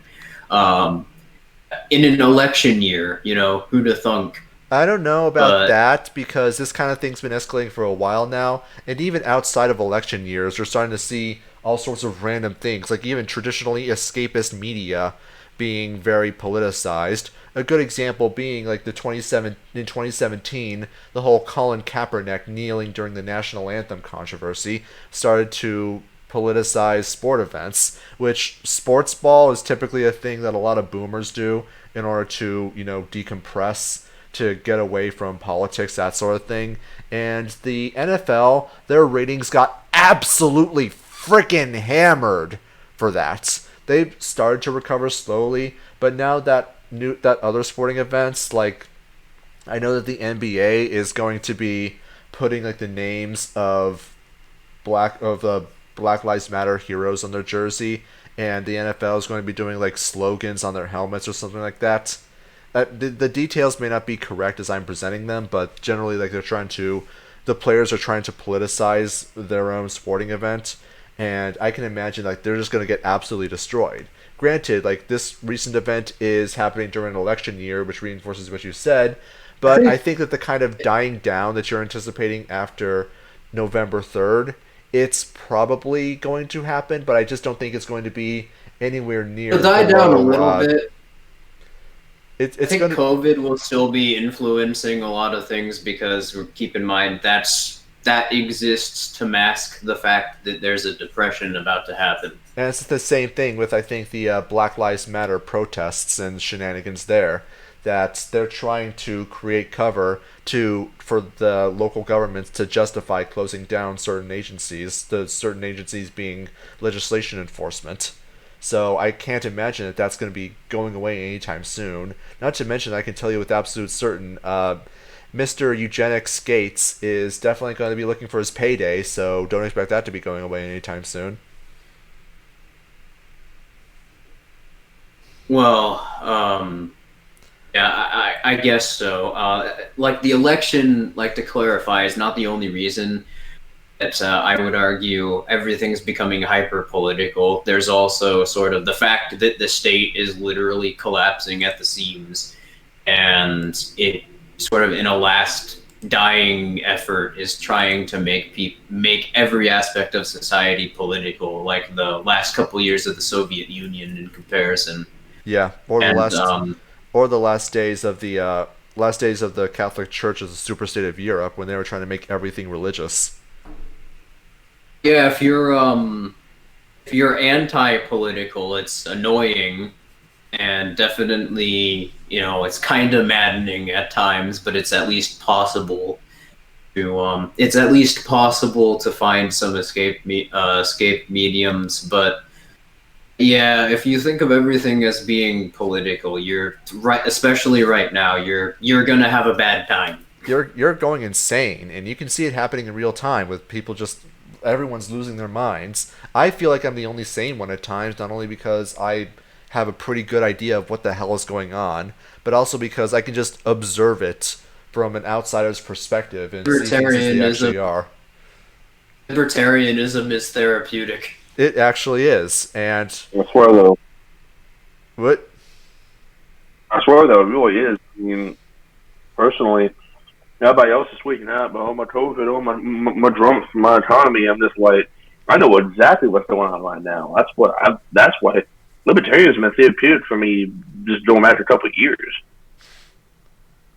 I know that speaking from experience, back when I was a conservatard, I was constantly, I was angry all the time. It was unpleasant to say the least. Like, just everything irritated me. Probably because I would always be listening to talk radio, and they would always like go on these hyperbolic rants about just like how the X, Y, and Z group, this person, this group, this philosophy is destroying the country, and it was just like it's meant to it drives your blood pressure up, it increases your cortisol, your stress hormone, and it's just very unpleasant. I mean, discovering libertarianism and anti-statist narratives, even in an incomplete state, it's actually been pretty therapeutic, as you said. Oh, imagine that, but with every little thing, and that's what people who still are stuck in a political mentality are experiencing. I mean, you have SJWs nowadays unironically claiming that every small detail in reality is some evidence of social justice narratives or white supremacy or the patriarchy or something like that. I mean, nowadays on Twitter, you'll have people unironically pushing forward that the objectivity of mathematics is proof of the patriarchy, that it's a cis white male oppressive construct to do this and that, and it's just objective concept that objective truth exists is political. You'll unironically find people talking about that. And yeah, you can make the argument that it's parody becoming reality, but on the other hand, it's just like people are losing their minds. It's no wonder that you have so many people who are freaking anxious all the time, because they feel that the whole world is out to get them, out to take away their chicken tendies and going to put them in a concentration camp. The fact that I can't flap my arms and fly means that the world is racist because reasons. Pretty much. Because a lot of it is racist. I mean, the only real thing that makes a lot of sense nowadays is just the fact that Joe Biden has superpowers that can take away people's blackness if they fail to vote for him. I love that comic that somebody created on Twitter of that black girl like being held by Secret Service agents. I'll never vote for you, then you ain't black. And like a fucking enemy stand user, Biden just takes away her melanin. N-word passed the vote. That was I love that unironically. This is why I am silently rooting for, well, not so silently rooting for Biden to win, because he would just be continuously doing that up until the death of the state, and it would just be hilarious. And I've actually heard that, like, yeah, his condition's actually been getting worse. In 2017, he was able to actually put forward a very rambling and incoherent, but still consistent narrative about his time as a lifeguard when he was accosted by Corn Pop and his bad boys. Whereas nowadays, he struggles to say that there are more deaths now in this year from COVID-19 than in any year prior in the last 100 years, which, by the way, is not true, but the fact that it takes him so long and he stutters so much just to say it is kind of hilarious to me. There are more deaths from COVID-19 than the Holocaust. Oh God, I wish you would have said that. More people died on 9/11 in 2001 than it did in 1960. Please. I wouldn't be surprised. By the end of the election season, Biden has to say the N-word. Oh man, that would just be, I would love for him to like think he's addressing the Ku Klux Klan at some point. That would be. Oh yeah, that video of Biden announcing he was his own husband. I actually remember watching the DNC convention when that was happening, so I watched it live, and that's something I noticed right away, and it was hilarious to me. Granted, that could have been him misspeaking because his wife Jill and his name is Joe. I mean, it's kind of easy. Those names kind of do sound similar. So, especially for somebody who has early onset dementia, it would definitely be hard to differentiate those. Imagine going to Washington D.C. and seeing him roaming around the fucking lawn like an Alzheimer's patient. Oh, that would be hilarious. We just have videos of Joe Biden in the White House lawn taken from some guy with his phone, holding it through the fence, and you just see Joe Biden in his presidential pajamas just wandering around, and then Secret Service just suddenly run up to him and grabs him. I'm enjoying a stroll in my turnip patch. Somebody tell my favorite boy to get me my juice box. I'm gonna let the Negroes back into the turnip patch. Oh no. This is... I mean, I think I've told you guys before that I've gotten some Republicans to actually consider voting for Joe Biden just so by simply saying, like, can you imagine how hilarious that would be to have Joe Biden do a State of the Union address in 2022? That would be just comedy gold. I mean, granted, they'll probably, like, drug him to make him semi-coherent, but it would still be just hilarious to watch. Especially if the drugs unintentionally make him high as a kite. I mean, come on, that would just be fantastic. I'm not racist. Racism in my mind is a crime, and a crime is something that the hood people do. Hey, that's okay. Listen. Poor people do crime almost as often as white people. Okay.